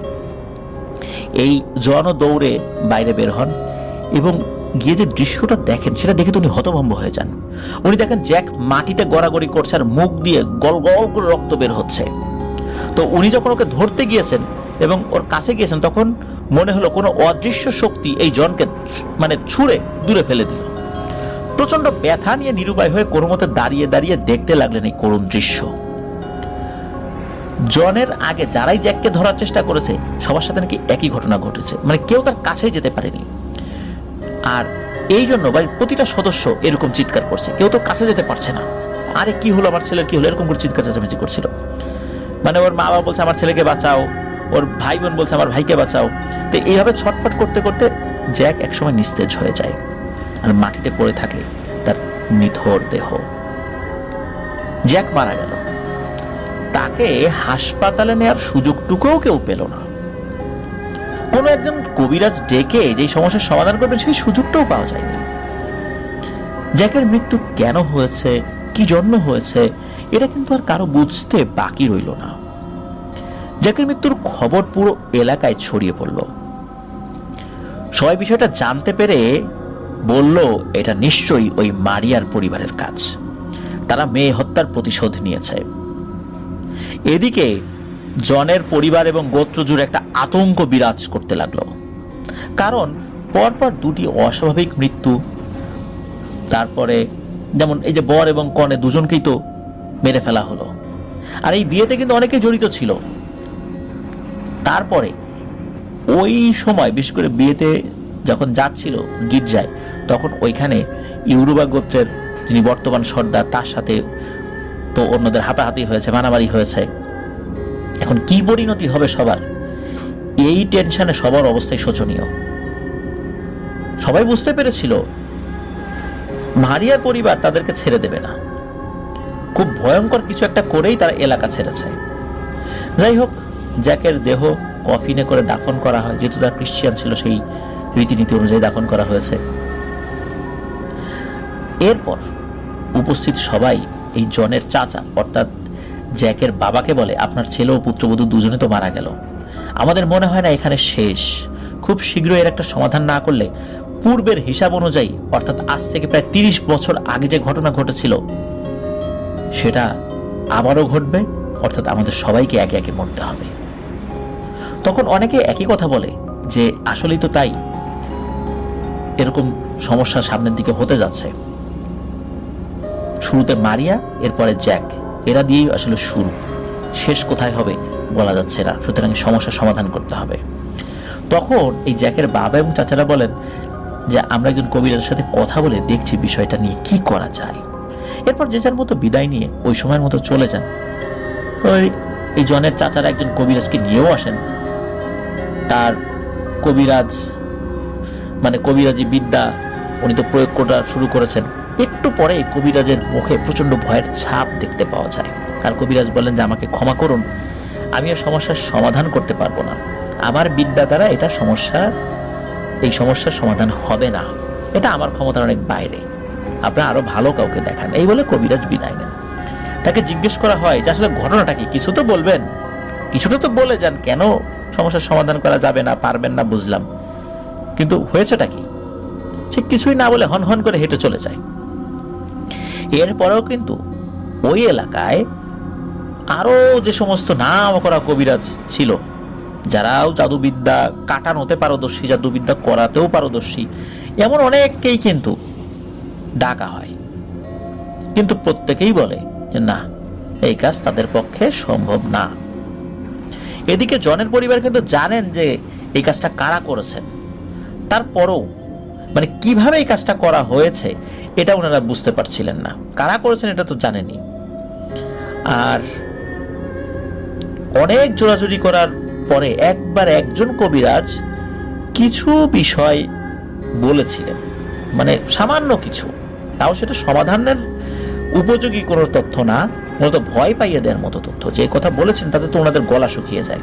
ওই কবিরাজ বলেছিলেন যে মারিয়ার যে চাচা, যিনি সর্দার, উনি মূলত কালো জাদুর মাধ্যমে একদল শক্তিশালী জিন চালান করে দিয়েছে এই পরিবারের উপরে। তো ওই কবিরাজ যখন তার অনুগত জিনের মাধ্যম দিয়ে খোঁজ নেওয়ার চেষ্টা করেছিলেন যে আসলে সমস্যাটা কি, কারা আছে এর পেছনে, তখন ওই জিনেরা নাকি ওই কবিরাজকে সরাসরি না করে দেয় যে এই সমস্যার সমাধানের মধ্যে তাকে না যেতে। মূলত যেই জিনদেরকে এই পরিবারের উপর চালান করা হয়েছে, জিন সম্প্রদায়ের মধ্যে সবচেয়ে শক্তিশালী এবং বদরাগী জিন হচ্ছে ওরা। এরা এমন ক্ষমতা রাখে যে কোনো অন্তঃসত্ত্বা মহিলার গর্ভে ঢুকে গর্ভের সন্তানকে খেয়ে ফেলার পর তিনি গর্ভধারণের আগের যে অবস্থা সেই অবস্থায় চলে যান। মানে কেউ বিশ্বাসই করবে না তার গর্ভে কোনো সন্তান ছিল, মানে এই রকমের অবস্থা হয়ে যায়। তো এটা তাদের একটা সাধারণ কাজ মাত্র, মানে ওই সমস্ত জিনেরা এটা খুব সহজেই করতে পারে। আর এদের শক্তির কাছে অন্য জিনদের শক্তি আসলে তেমন কিছুই না। আর এদের সাথে চ্যালেঞ্জ করা মানে সাক্ষাৎ মৃত্যুকে ডেকে আনা। এই কারণেই মূলত ওই কবিরাজ জিনেরা তাকে না করে দেয় যে না, ওখানে যাওয়া যাবে না। আর এই সমস্ত বিষয় যখন কোনো কবিরাজ বুঝতে পারে কিছুটা হলেও, তখনই সে ওখানে আর এক দণ্ড না থেকে, মানে বেশিক্ষণ থাকলে ওই পরিবারের সাথে কথা হবে, সেক্ষেত্রে দেখা গেল ওই জিনরা এই বিষয়টা ভালো নজরে দেখবে না, তখন ওই কবিরাজকে হত্যা করতে পারে। এই কারণে সোজা হন হন করে হেঁটে সবাই চলে যেত, কোনো বেশি কথাও বলতো না আর কি। তবে ওই কবিরাজ যাবার আগে যে কথা বলেন, আর একটা কথা, এটা শুনে সকলের ঘুম হারাম হয়ে যায়। যাবার আগে কবিরাজ বলে যান যে মারিয়ার বিয়ে এবং মৃত্যু হয়েছিল এক শনিবারে, মানে দিনটা ছিল শনিবার, আর ঠিক 7 দিনের মাথায় ছিল শনিবার। সুতরাং ওই শনিবারে কিন্তু জ্যাক মারা গেছে। প্রত্যেক শনিবারে এই পরিবারের একজন করে মারা যেতে থাকবে। আপনারা যত দ্রুত পারেন একজন বড় কবিরাজের শরণাপন্ন হন, যার রয়েছে অসীম জাদু ক্ষমতা, তাছাড়া এই সমস্যার কোনো সমাধান হবে না। এই বলে কবিরাজ ওখান থেকে বিদায় নিয়ে চলে যান। কবিরাজের কথায় সবাই তো অনেক ভয় পেয়ে যান, এবং ভয় পাওয়াটাই স্বাভাবিক। ভয়ানক এক আতঙ্ক সৃষ্টি হয় ওই পরিবারের মধ্যে, না জানি কখন কি ঘটে। ঠিক তার পরের শনিবার একইভাবে জ্যাকের বাবার মৃত্যু হয়। রাতের বেলা চিৎকার চেঁচামেচি ছটফট করছে, আর সবাই অসহায়ের মতোই এটা দেখছে, জানছে যে কয়েক মিনিটের মধ্যে তারও মৃত্যু হবে, কিচ্ছু করা যাবে না। পুরো বিষয়টা সকলের কাছে পরিষ্কার হয়ে যায় যে এবার আর কারো রক্ষা নেই। জনের চাচার মৃত্যুর পর বাড়ির অনেক মহিলা এবং পুরুষ সদস্য ভয়ে আতঙ্কে বাড়ি ছেড়ে চলে যেতে থাকে। তবে কয়েকজন হাল ছাড়েন নাই, একের পর এক কবিরাজ দেখাতে থাকে। শুধু কবিরাজ নয়, মসজিদের ইমাম, মানে মুসলিম কমিউনিটি তো ওখানে আছে অনেক, তো সেখানে যে সমস্ত আলেম আছেন আর কি, তাদেরকে দেখানো হয়, তাদের সাথে কথা বলা হয়। খ্রিস্টান ধর্মের যে ফাদারও রয়েছেন তাদের সাথে কথা বলেন, কিন্তু না, কেউ কোনো সমাধান করতে পারেনি। সবাই যে যার মতো চেষ্টা করেছিলেন, এটা সত্য, কিন্তু কেউ সমাধান করতে পারেনি। ওই সময় নাইজেরিয়ার একজন নাম করা হুজুর, যিনি তৎকালীন অনেক বড় একজন বুজুর্গ ব্যক্তি ছিলেন, তো ওনাকে নিয়ে আসা হয়। ওনাকে নিয়ে আসার পর উনি বলেন যে ঠিক আছে, আমি দেখি কি করতে পারি। উনি কিন্তু ইসলাম ধর্মের একজন নাম করা হুজুর ছিলেন আর কি। সব ধর্মের লোকজনই ওনাকে খুব সম্মান করতো আর কি। তো উনি যখন এখানে আসেন তখন উনি বলেন যে এই কাজ আমার পক্ষে সম্ভব নয়, শয়তানের একটা বড় দলকে এই পরিবারের উপর পাঠানো হয়েছে। কিভাবে কি হয়েছে সেটা আমি বুঝতে পারছি না, তবে এরা অনেক শক্তিশালী, এদের সাথে মোকাবেলা করা সম্ভব হয় না। তবে হ্যাঁ, আল্লাহ তাআলা চাইলে সবই পারেন। তো উনি বলেন যে ইউরুবা সর্দারকে অর্থাৎ মারিয়া চাচাকে খুঁজে বের করুন এবং তার কাছে গিয়ে ক্ষমা চান, তাছাড়া তো কোনো উপায় দেখি না। এরপরে আরো একজন ওই নাইজেরিয়ার খুব নাম করা একজন ফাদারের সাথে কথা বলেছে, উনি ওই হুজুরের মধ্যে একই কথা বলেছিলেন যে আসলে এই কাজ করার জন্য যেই ধরনের তন্ত্রমন্ত্র বিদ্যায় পারদর্শী হওয়া দরকার, এগুলো আসলে কোনো একটা ধর্মের মধ্যে থেকে এগুলো করা যায় না বা পারা সম্ভব হয় না। এগুলো করার জন্য জাদুবিদ্যায় পারদর্শী হতে হয়, যেটা ইসলাম ধর্ম, খ্রিস্টান ধর্ম এগুলো অ্যালাউ করে না আসলে, মূলত এই সমস্ত গতানুগতিক ধর্মগুলো। আর এই জন্য তারা এগুলো করতে পারছেন না। তো এই যে প্রক্রিয়াটা, যেই প্রক্রিয়াটায় এই ভয়ানক এই মৃত্যু খেলাটা শুরু করা হয়েছে, একটা পদ্ধতি নিশ্চয়ই রয়েছে যেই পদ্ধতির মাধ্যম দিয়ে এই প্রক্রিয়াটা কাটানো যাবে। কিন্তু এই প্রক্রিয়াটাই বা কি, মানে যেই প্রক্রিয়ায় এই পদ্ধতিটা শুরু করা হয়েছে এবং কাটানোর পদ্ধতিটাই বা কি, এইটা জানা লোক খুব কম। এবং বলছে যে মানুষের মধ্যে এটা কম আছে, জিনদের মধ্যেও কম আছে, সব জিনেরা এই প্রক্রিয়াটা জানে না। সুতরাং এইটা আসলে সমাধানটা অত্যন্ত দুরূহ। এরপরে কেটে যায় কিন্তু 3 মাস। এই 3 মাসের ভিতরে জ্যাকের পরিবারের শুধু পুরুষ সদস্যরা মারা যাচ্ছে। যেমন জ্যাকের পরিবারের জ্যাক তো মারা গেছে, জ্যাকের বাবা মারা যায় এরপরে, তারপর জ্যাকের ইমিডিয়েট বড় ভাই মারা যায়, মারিয়া তো মারা গেলই, জ্যাকের বাবা, জ্যাকের কাকারা যারা ছিল, তারপর জ্যাকের যে কয়েকটা ভাই ছিল, এক একে সবার মৃত্যু হচ্ছে। মানে পুরুষ সদস্যদের মৃত্যু হচ্ছে শুধু প্রতি শনিবার গভীর রাত্রে ভয়ানকভাবে রক্ত বমি হতে থাকে এবং ছটফট করতে করতেই মারা যায়। প্রিয় লিসেনার্স, কি ভাবছেন যারা পালিয়ে গিয়েছিল তারা বেঁচে গিয়েছিল? না, পালিয়ে গিয়েও কোনো লাভ হয় নাই, তাদেরও একই রকম ভাবে মৃত্যু হতে থাকে।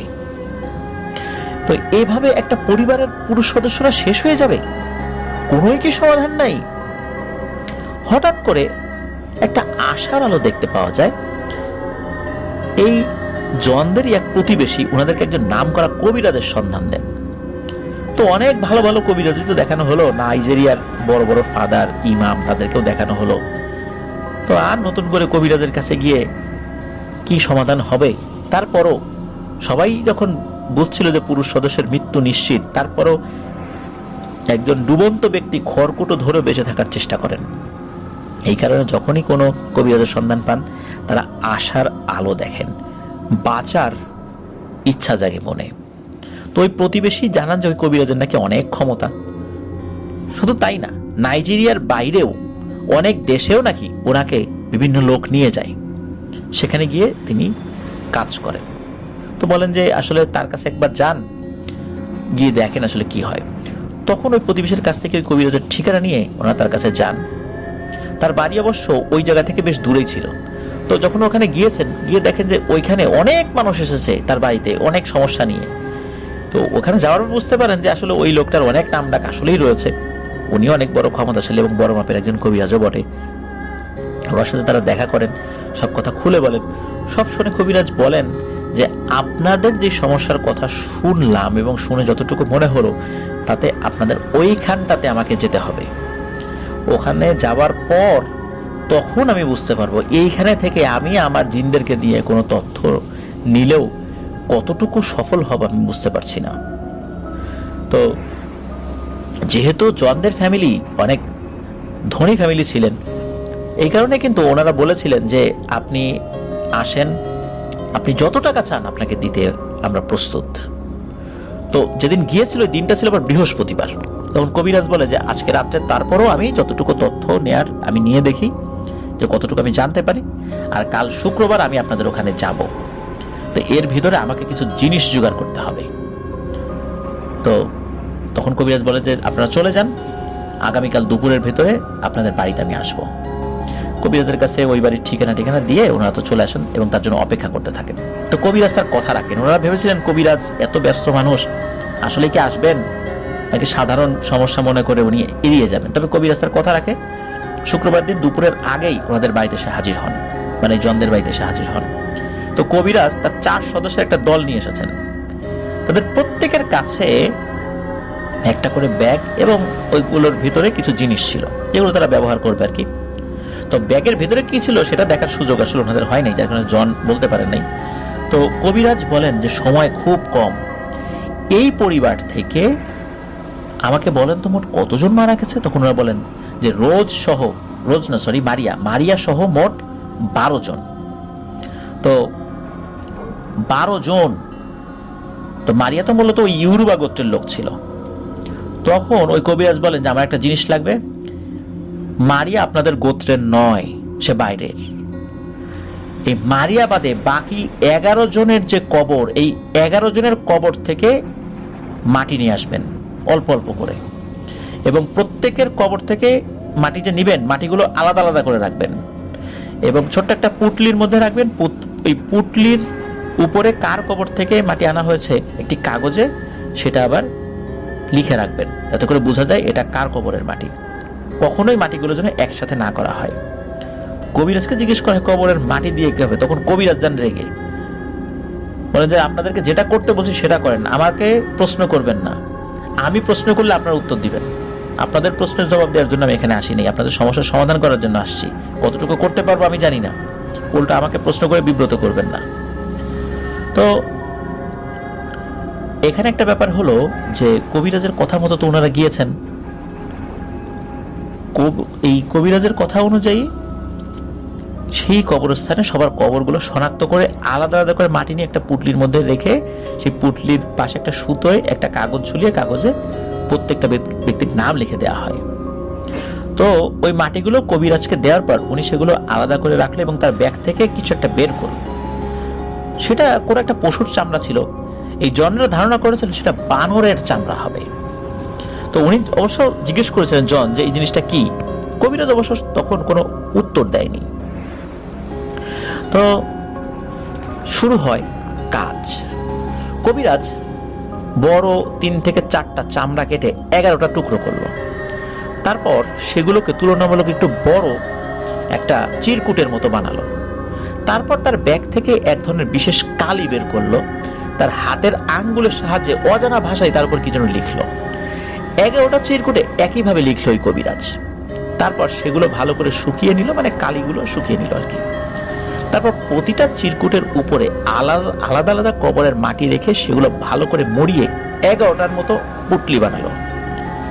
তারপর কবিরাজ বলল যে আমার 3 জন সাহসী যুবকের প্রয়োজন, যাদের অনেক সাহস, তাদের সাহায্য লাগবে। যারা মারা গেছে শুধু তাদের রক্তের সম্পর্কের 3 জন লাগবে, তা না হলে তো আমরাই কাজটা করতে পারতাম। তাদের রক্তের সম্পর্কের 3 জন ব্যক্তি কে আছেন আপনারা সিদ্ধান্ত নিন যে আমার কাছে সাহায্য করবেন। ভয়ে এই কাজে কিন্তু অনেকে রাজি হচ্ছিল না, সবার ভিতরে মারাত্মক ভয়। তবে কবিরাজ বলেন যে আপনাদের ভয় নেই, আপনাদের কোনো ক্ষতি হবে না। তবে আপনাদের একটা কাজ করতে হবে, সেটা হচ্ছে সাহস সঞ্চয় করে রাখতে হবে, এটাই আপনাদের কাজ। যাই হোক, এই যে জন যিনি আমাদেরকে ঘটনা বলেছেন, মানে যিনি মেহেদী হাসান ভাইকে ঘটনা দিয়েছেন, উনি রাজি হয়ে যান। আর জ্যাকের এক ভাই তখনও জীবিত ছিল, মানে সেও ওই সিরিয়ালে এসে মরে নাই আর কি। জ্যাকের তো বেশ অনেকগুলা ভাই ছিল, তো সে রাজি হয়ে গেল। আর এই যে জন উনি রাজি, ওনাদের ফ্যামিলির আরো এক ভাই রাজি হয়ে গেল এই কাজে সাহায্য করার জন্য। জ্যাকের যে ভাই জীবিত ছিল তার নাম হচ্ছে মাইকেল, আর আরেকজন তো জন, আর এই জনের যে আরেকজন চাচাতো ভাই তার নাম হচ্ছে ফ্র্যাঙ্কলিন। এই 3 জন মিলে মূলত কবিরাজকে সাহায্য করবেন বলে মনস্থির করলেন।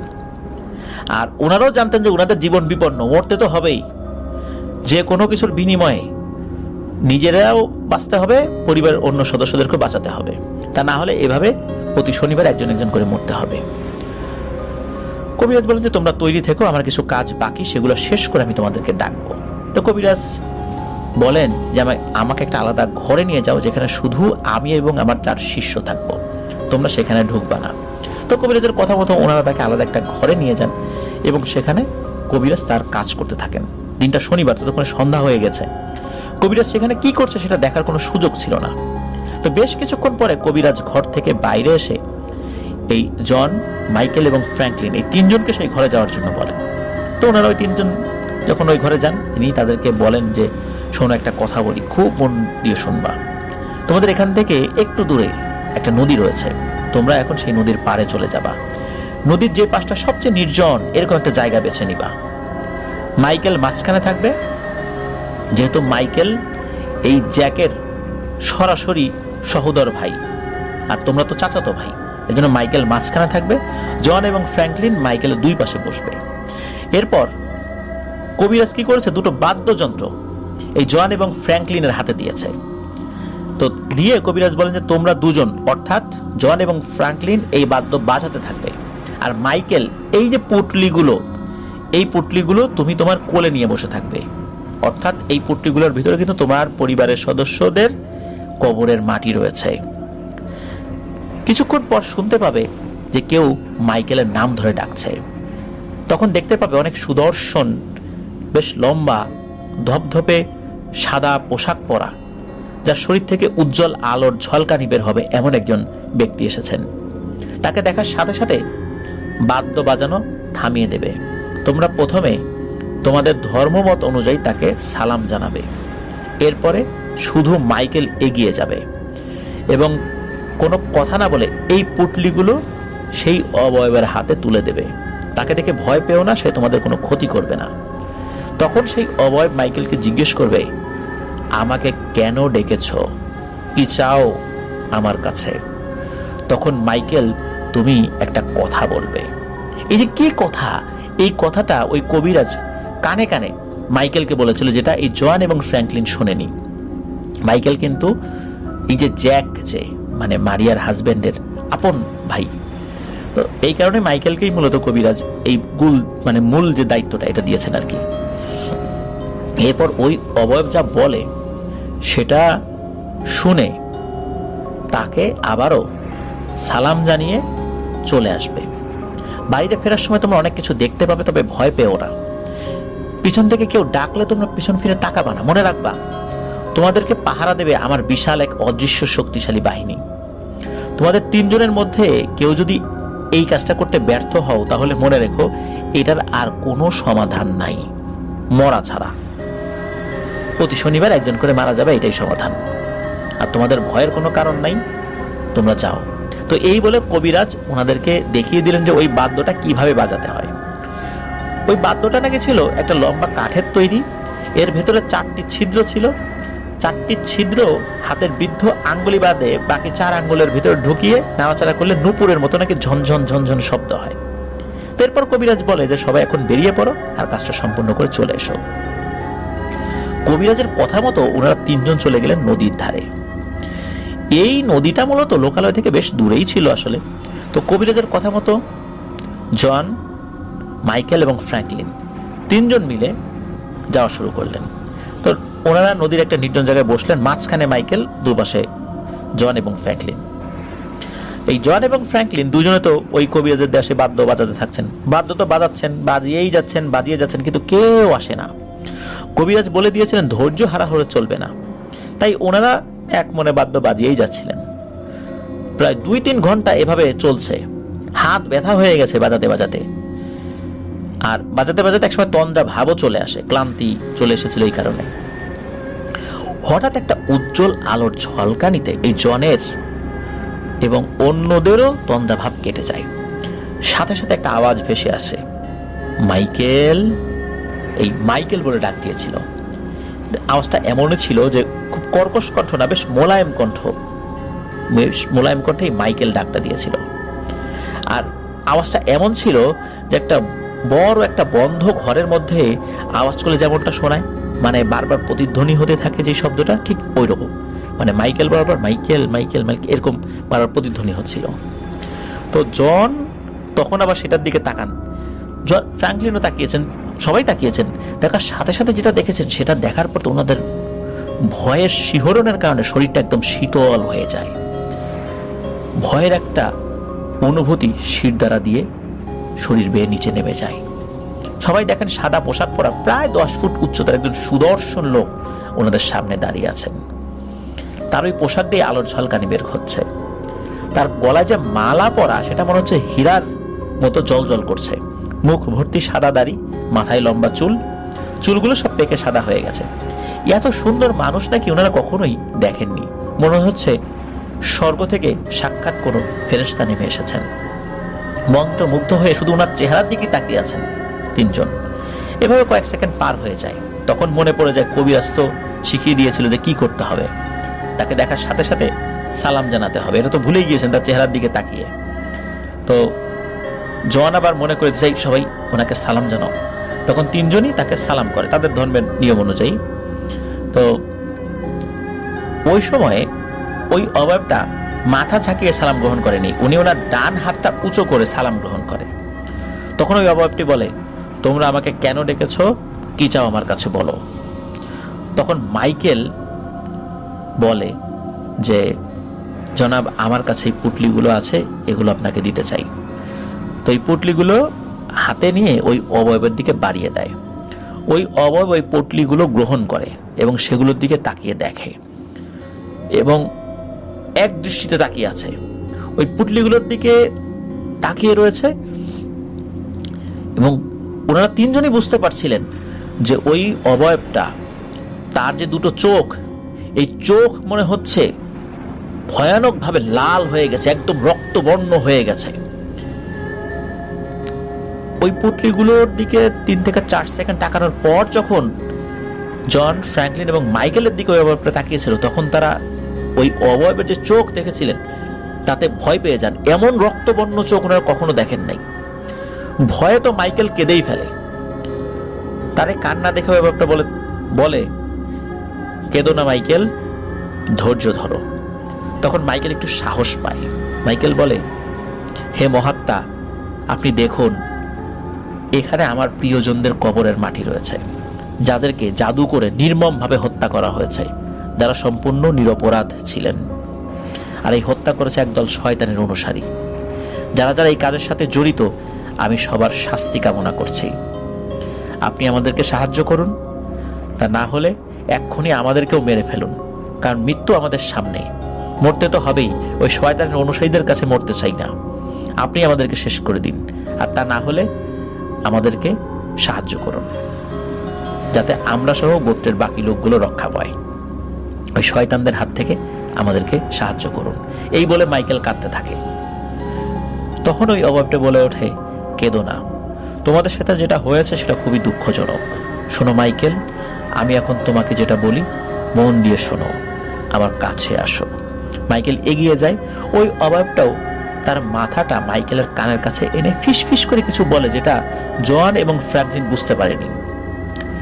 তারপর জোরেই বলেন যে এখন সোজা বাড়িতে চলে যাবা, ভুলেও পেছন ফিরে তাকাবা না। আর আমি যেটা বলেছি, তোমাদেরকে যিনি পাঠিয়েছেন যে কবিরাজ, তার কাছে এটা বলবা। সে অবশ্য অনেক কিছুই জেনে যাবে, তারপরও তাকে বলতেই হবে, তাকে বলবা। যাও, তোমাদের কাজ হয়ে যাবে, চিন্তা করো না। এটা বলার সাথে সাথে ওই অবয়বটি নাকি নিমিষের মধ্যে অদৃশ্য হয়ে যায়। অবয়বটি চলে যাওয়ার সাথে সাথে পরিবেশটা অনেক ভারী হয়ে ওঠে। ওই অবয়বটা যতক্ষণ ছিল, অল্প কিছু সময় ছিল, ততক্ষণ মনে হচ্ছিল তার একটা স্বর্গীয় পরিবেশে রয়েছে। কিন্তু ওই অবয়বটা চলে যাওয়ার সাথে সাথে মুহূর্তের মধ্যে চারপাশ ভয়ঙ্কর হয়ে ওঠে। চারপাশ থেকে ভয়ঙ্কর বন্য জানোয়াররা চিৎকার চেঁচামেচি শুরু করে দেয়। ভয়ানক আওয়াজ আসতে থাকে। এতক্ষণ কিন্তু কোনো আওয়াজ ছিল না। ওনারা যে 2-3 ঘন্টা ধরে ওই বাদ্যবাজনা বাজাচ্ছিল ওই অবয়বটাকে ডাকার জন্য, তখনও কিন্তু এই ধরনের কোনো আওয়াজ ছিল না। কিন্তু ওই অবয়বটা চলে যাওয়ার সাথে সাথে এই ধরনের আওয়াজ হতে থাকে। ওরা তিনজনেতে প্রচন্ড ভয় পেতে থাকে। আর তখনই মনে পড়ে যায় যে কবিরাজ বলেছিল যে যাই হোক, ভয় পেও না, তোমাদের কোনো ক্ষতি হবে না, খালি সাহসটা ধরে রাখতে হবে। তোমাদেরকে পাহারা দেবে আমার এক বিশাল অদৃশ্য বাহিনী। ফ্র্যাঙ্কলিন এবার বলে ওঠে, ভাই ভয় পাওয়ার দরকার নাই, দ্রুত বাড়িতে চলো। তখন অন্য দুইজনও দ্রুত বাড়ির দিকে হাঁটতে থাকেন।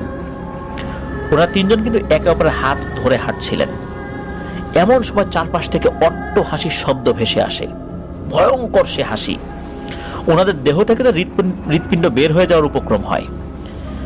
একসময় সেই হাসি থেমে যায় এবং একসাথে অনেকগুলো কণ্ঠে একই কথা বলে ওঠে, মানে একসাথে বলে ওঠে, কি ভেবেছিস বেঁচে যাবি তোরা? কেউ বাঁচতে পারবি না, এসব কিচ্ছু করে কোনো লাভ হবে না, সবাইকেই মরতে হবে। এ কথা বলে আবার সেই ভয়ঙ্কর হাসি দিতে থাকে। ওরা তিনজন তো আবার দ্রুত পা চালাতে থাকেন। হঠাৎ করে ওনাদের কাছে মনে হয় কেউ যেন তাদের পিছনে আসছে, মানে ধূপধাপ শব্দ হচ্ছে। দৌড়ে যদি আমাদের পেছনে কেউ দৌড়ে আমাদেরকে ধরতে আসে, যত কাছে আসে আমরা কিন্তু টের পাই যে কেউ একজন আমাদের পিছে আসছে, এখনই ধরে ফেলবে। একদম কাছে আসলেও কিন্তু টের পাই যে আমাদের কাছে নেই, মানে আমাদের পেছনে এবং কাছে খুব, মানে খুবই কাছে কেউ চলে এসেছে। তো ওদের কাছে মনে হয় যে একদম পেছনে কেউ চলে এসেছে। আর ওই অবস্থায় এই তিনজনই ভুলে যায় সেই কবিরাজের কথা। কবিরাজ বলেছিল যা কিছু হয়ে যাক পেছন দিকে তাকানো যাবে না, কিন্তু তখন পরিস্থিতি এমন ভয়ানক ছিল যে ওনারা ভুলে গিয়েছিলেন, মূলত ভুলে যেতে বাধ্য হয়েছিলেন। কারণ ওনাদের কাছে মনে হয়েছিল শয়তানগুলো ওনাদের খুব কাছাকাছি চলে এসে এক্ষুনি ধরে ফেলবে আর মেরে ফেলবে। আর ঠিক তখনই ওনাদের জীবনের সবচেয়ে বড় ভুলটা করে ফেলেন। ওনারা তিনজন একসাথে পিছন দিকে তাকান, আর যেটা দেখেছেন সেটা সহ্য করার মতো না। যত সাহসী লোকই হোক না কেন, এটা সহ্য করার ক্ষমতা আসলে কারো নাই। ওনারা দেখেন 20 ফুট উচ্চতার 7 থেকে 8টা মানুষের কাটা মাথা, মানে এই মাথাটার উচ্চতাই তার থুতনি থেকে কপাল পর্যন্ত প্রায় 20 ফুট, আর তাদের থেকে মোটামুটি 10 ফুট দূরত্বে আছে। আর এই মাথাগুলোর গলা দিয়ে রক্ত ঝরছে, চোখগুলো রক্তের মতো লাল, আর জিহ্বাগুলো বের করা এবং সেগুলো মাটির সাথে মিশে আছে। এই দৃশ্য দেখে কেউ কি নিজেকে ঠিক রাখতে পারে? সাথে সাথে চিৎকার করে ওখানে ওই তিনজন অজ্ঞান হয়ে পড়ে গিয়েছিল। তো জন কিন্তু এই ঘটনা নিজে বলছেন, আর অজ্ঞান হয়ে যে পড়ে গিয়েছেন একথা বলার পর জন নাকি কিছুক্ষণের জন্য থেমে গিয়েছিলেন, একদম চুপ করেছিলেন। মনে হচ্ছিল যে তার শরীরটা ঘেমে যাচ্ছে, শরীর দিয়ে দরদর করে পানি পড়ছে, যদিও সে একটা শীতাতপ নিয়ন্ত্রিত রুমেই বসে এই গল্পটা করছিল। চুপ করেছিল এই মেহেদী হাসান ভাই, তারপর চুকস, ওনারা কিছু বলে না যে জন একটু স্বাভাবিক হোক। জন গল্প বলতে বলতে একদম গল্পের ভেতর ঢুকে গিয়েছিলেন। তো এরপরে জন নীরবতা ভেঙে আবার বলতে শুরু করে। জন বলে যে যখন তার জ্ঞান ফেরে তখন দেখে যে ওই জন নিজের বাড়িতে শুয়ে আছেন। মূলত কবিরাজ বুঝতে পেরেছেন যে কোনো একটা সমস্যা হবে। যখনই তারা ওই পিছন দিকে তাকিয়ে ভয় পেয়ে অজ্ঞান হয়ে গেছে, তখন কিন্তু ওই যে কবিরাজের যেই অদৃশ্য বাহিনী ছিল তারা দ্রুত কবিরাজকে খবর দিয়েছে দ্রুত এই তিনজনকে ওখান থেকে নিয়ে আসতে হবে। মূলত কবিরাজ তার জিনদের মাধ্যমে খবর পেয়ে ওখানে লোক পাঠিয়ে দিয়ে ওদের তিনজনকে উদ্ধার করে নিয়ে আসান। তো আরো ক্ষতি করতে পারতো, মূলত আরো একটা বাহিনী যেহেতু তাদের পাহারা দিচ্ছিল, এই জন্য প্রাণে ওরা মারতে পারে নাই, কিন্তু ওরা ভুল করেছিল পেছন দিকে তাকিয়ে। তো যাই হোক, মূলত এই রিচুয়ালের মাধ্যমে খুবই শক্তিশালী একটা জিন সর্দারকে ওইখানে আহ্বান করা হয়েছিল। মূলত এই জিন সর্দার কোনো কবিরাজের কাছ থেকে নালিশ নাকি গ্রহণ করেন না। যার সমস্যা তার কাছ থেকে, অথবা তার খুব কাছের রক্তের সম্পর্কের আত্মীয় না হলে সে কোনো নালিশ গ্রহণ করে না। সে চিন্তা করে যে যদি কারো খুব বেশি প্রয়োজনই হয় তাহলে সে বা তার খুব কাছের লোক নিজে এসে তার কাছে বলুক। এই সাহসটা যদি কারো না থাকে তাহলে এই মানুষের সমস্যার সমাধান নাকি সে করতে যায় না। এই কারণেই মূলত এই জ্যাকের আপন ভাইকে পাঠানো হয়েছিল এবং সাথে তার 2 চাচাতো ভাইকে পাঠানো হয়েছিল। তবে মানে ভালোই ভালো শেষ হয়েছিল। মূলত কবিরাজের সাথে কথা হওয়ার পরপরই আর কোনো সমস্যা থাকার কথা না, কিন্তু পরে যেটা হয়েছিল সেটা আসলে এটা তাদের ভুলের কারণে হয়েছিল, অজ্ঞান হয়ে গিয়েছিল। যাই হোক, কবিরাজ বলেন যে শুক্রবারের কাজ শেষ, আগামীকালের জন্য অপেক্ষা করো। তো ওই রাত্রে ওই মাইকেলদের বাড়িতেই কবিরাজের থাকার ব্যবস্থা করা হয়। পরের দিন ছিল কিন্তু সেই অভিশপ্ত শনিবার। এতদিনে যতগুলো মানুষ মারা গেছে সবাই কিন্তু শনিবারের মধ্যরাত্রে মারা গেছে। এদিকে শনিবার চলে আসে, ভয় আর চিন্তায় সবার তো অবস্থা খারাপ। আর যে সিচুয়েশনের মধ্য দিয়ে জন, ফ্রাঙ্কলিন এবং মাইকেল এসেছে, তারাও বুঝতে পেরেছে যে কি একটা বিপদ তাদের উপর এসেছে। আর তারা যে কাজটি করতে গিয়েছিলেন এ কাজে তারা সফল হয়েছেন এটা ভেবেও কিছুটা আশাবাদী তারা হয়েছিলেন। এদিকে শনিবার তো চলে আসে। ওদিকে ওই পরিবারের লোকজন চিন্তা করছিল যে আগেও তো কত কবিরাজের কাছে গেলাম, তারা তো পারলো না। আবার কেউ কেউ চেষ্টা করার পদ্ধতি যখনই শুরু করেছে তখনই ভয় পেয়ে চলে গেল। আসলে কি সমস্যার সমাধান হবে? এসব ভাবতে ভাবতে সবাই খুবই হতাশাগ্রস্ত হয়ে গিয়েছিলেন। শুক্রবার রাতে তো সবাই ঘুমিয়েছিলেন। শনিবারে যখন উঠেছেন সবাই সকালবেলা, বেশ একটু বেলা করে উঠেছেন। শনিবারের দিন ওই কবিরাজ ওই বংশের সবাইকে ডাকেন। জ্যাকের পরিবারে যারা জীবিত ছিলেন, জ্যাকের মাও তো ছিলেন, উনি উপস্থিত হলেন। তখন ওই কবিরাজ বলেন যে আমার সাথে আপনারা আসুন, এই বাড়ির পেছনে একটা জায়গা দেখিয়ে দিচ্ছি, সেখানে খনন করার ব্যবস্থা করেন। কিন্তু সেটা কেন? কবিরাজকে যখন এটা জিজ্ঞেস করা হয়, কবিরাজ বলে যে মাটিটা খোঁড়ার পরে বুঝতে পারবেন, এখন যেটা করছি সেটা করেন। এই বলে কবিরাজ জ্যাকদের বাড়ির পেছনে চলে যান এবং একটা জায়গা দেখিয়ে দেন, বলে যে এই জায়গাটা খুঁড়তে থাকেন। তো সকলে মিলে ওই জায়গাটা খুঁড়তে থাকেন। 6 থেকে 7 হাত গভীর করে ফেলে, এরপরেও কিছু পায় না। তখন কবিরাজ বলে আরো খুঁড়তে থাকেন, আরো খুঁড়তে থাকেন, কিন্তু এবার একটু সাবধানে খুঁড়বেন। এরপর তারা আরো সাবধানতার সাথে খুঁড়তে থাকে। হঠাৎ করে একটা কালো কাপড় দেখতে পাওয়া যায়। তখন কবিরাজ বলে থামুন থামুন, খবরদার ওই কাপড়ের জন্য কোপ না লাগে, সাবধানে হাত দিয়ে ওই কাপড়ের আশপাশ থেকে মাটি সরান এবং ওই জিনিসটা হাত দিয়ে কেউ ধরবেন না। ওই জিনিসটা ওই কোদাল দিয়েই আপনারা অন্য আর একটা পাত্রে রেখে ওই পাত্র ধরে ওই জিনিসটা আমার কাছে দেন, ওটা হাত দেওয়া যাবে না। মাটি খোঁড়ার ভিতরে কিন্তু ওই জনও ছিল। খুব সাবধানে হাত দিয়ে ওই কাপড়ের আশপাশ থেকে মাটি সরিয়ে তারপর কোদাল দিয়ে ওই জিনিসটা একটা পাত্রের উপর তোলা হয়। তারপর ওই পাত্র সমেত উপর দিকে দেয়া হয় কবিরাজের কাছে। তো কবিরাজ ওই জিনিসটা নেন। কবিরাজ কিছু মন্ত্র আওড়িয়ে ওই কাপড়ে মোড়ানো পুঁটলি, ওই পুঁটলিটার কাপড়টা যখনই খুলেছেন, এটা দেখার পর সকলে তো পিলে চমকে যায়। দেখেন ওই পুঁটলির ভেতরে রয়েছে মারিয়ার কাটা মাথা, অর্থাৎ জ্যাকের স্ত্রী, তার কাটা মাথা। এই কথা মানে এই জিনিসটা দেখার পর সকলের তো ভয় অবস্থা খারাপ হয়ে যায় যে মারিয়ার কাটা মাথা এখানে কেন? কবিরাজ বলেন যে মারিয়ার কাটা মাথা এটা কেন এখানে একটু পরেই বুঝতে পারবেন। তো এদিকে সকলে চিন্তা করছে যে মারিয়া তো মারা গেছে আরো আগে, তো ওর কাটা মাথা যে এটা তো একদম পচে গলে মাটির সাথে মিশে যাওয়ার কথা, কিন্তু এইভাবে অক্ষত রয়েছে কেন? কিভাবে এটা সম্ভব? কেই বা এখানে পুঁতে রেখে গেল?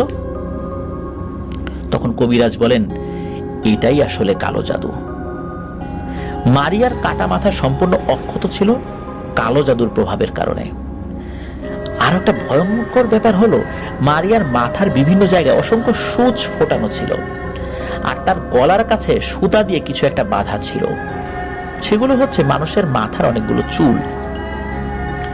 এমন দৃশ্য দেখে উপস্থিত সবার তো আত্মা কেঁপে ওঠে, এটা কিভাবে সম্ভব? আর এতদিন পরে মারিয়ার মাথা এখানে কিভাবে আসলো? তখন কবিরাজ বলে মারিয়া আর জ্যাকের যখন বিয়ে দেওয়ার জন্য নিয়ে যাওয়া হয় তখন ইউরোবারা বাধা দিতে এসেছিল এবং তখন আপনাদের সাথে ঝামেলা হয়েছিল।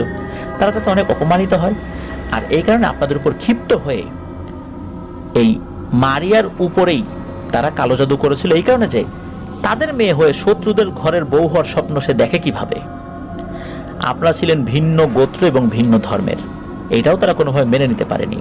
তাই তারা প্রথমে মারিয়ার উপরে কালো জাদু করে তাকে মেরে ফেলে। এখন প্রশ্ন হচ্ছে মারিয়াকে যেদিন দুপুরবেলা জাদু করে মেরে ফেলা হয়, বাকি লোকগুলোকে ভিন্ন পদ্ধতিতে কেন মারা হলো না? এই কাটা মাথা দিয়েই কেন জাদু করা হলো?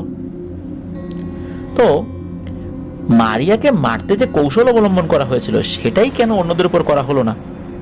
মূল বিষয় হচ্ছে মারিয়া তাদের রক্তের সম্পর্ক আর নিজেদের মেয়ে হওয়াতে তাকে মারতে খুবই সহজ হয়েছিল। এখন মারিয়াকে মারার উদ্দেশ্য হচ্ছে যাতে করে পরিবারের অন্যদেরকে, মানে এই জ্যাকের পরিবারের অন্যদেরকে মামলায় ফাঁসানো যেতে পারে, কিন্তু কোনো লাভ হয়নি দেখে তারা আরো ভয়ঙ্কর সিদ্ধান্ত নেয়। যেহেতু হত্যা মামলা তাদের বিরুদ্ধে দায়ের করা গেল না, এই কারণেই পরবর্তীতে তারা এই ভয়ানক ব্ল্যাক ম্যাজিকের আশ্রয় নেয়। তখন তারা মারিয়ার মাথা কেটে কালো জাদু করে। আর মানুষের মাথা দিয়ে কালো জাদু করা মানে সরাসরি শয়তানের সাথে চুক্তি করা। আর সেটা যদি করা হয় আপন মেয়ের মাথা দিয়ে, তাহলে সেটা আরো ভয়ঙ্কর। মারিয়ার পরিবার এই জঘন্য কাজের মাধ্যমে আপনাদের সবাইকে শেষ করে দিতে চেয়েছিল, আর এটা করে মূলত তারা এই এলাকা ছেড়ে চলে গেছে। এটাই এই জাদুর একটা নিয়ম। তো মারিয়ার মাথাবিহীন শরীর তাদের বাড়ির পাশেই দাফন করা আছে এখনো। যতক্ষণ পর্যন্ত এগুলো একত্র করে মারিয়া যে ধর্ম গ্রহণ করেছিল, খ্রিস্টান ধর্ম, সেটা রীতিনীতি অনুযায়ী ভালোভাবে দাফন না করা হবে, ততক্ষণ পর্যন্ত এই সমস্যার সমাধান পুরোপুরি হবে না।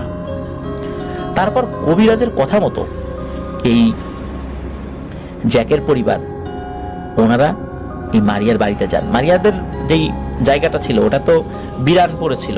মূলত ইউরোবারা তো একটা বিশাল এলাকা নিয়ে বসবাস করে, এক একটা ফ্যামিলি আবার বিশাল এরিয়া নিয়ে বসবাস করে। ওই বাড়িটা ছেড়ে তোরা চলে গিয়েছিল। তো ওইখানে গিয়ে মারিয়ার কবর কোথায় দেওয়া হয়েছিল এটা তো ওনারা জানতেন।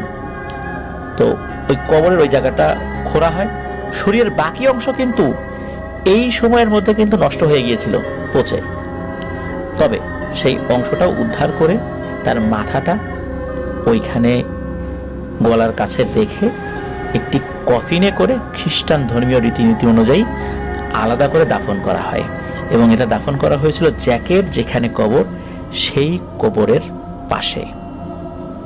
এই ঘটনাটা দাবানলের মতো ছড়িয়ে যায় পুরো এলাকা জুড়ে। এটা পুলিশ পর্যন্ত যায়। পুলিশ এসে তদন্ত শুরু করে যে আসলে ঘটনা কি। এই ঘটনাকে কেন্দ্র করে নাকি অনেক ঝামেলা হয়েছিল। সেগুলো বর্ণনা করতে গেলে অনেক দীর্ঘ হয়ে যাবে ঘটনা। সেগুলো প্যারানরমাল কোনো বিষয় নয়, এই কারণে আমরা আসলে সেটা আর বলছি না, সেটা জনও বলে নাই। তো মারিয়ার ডেড বডি মাথা সমেত জ্যাকের পাশে দাফন করার মাধ্যম দিয়েই তাদের ভালোবাসার আসলে চূড়ান্ত যেই সফলতা সেটা আসে জীবিত অবস্থায় না মৃত অবস্থায়। এখনো মারিয়া এবং জ্যাকের কবর পাশাপাশি রয়েছে।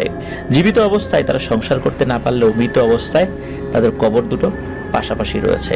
এইভাবেই তাদের ভালোবাসা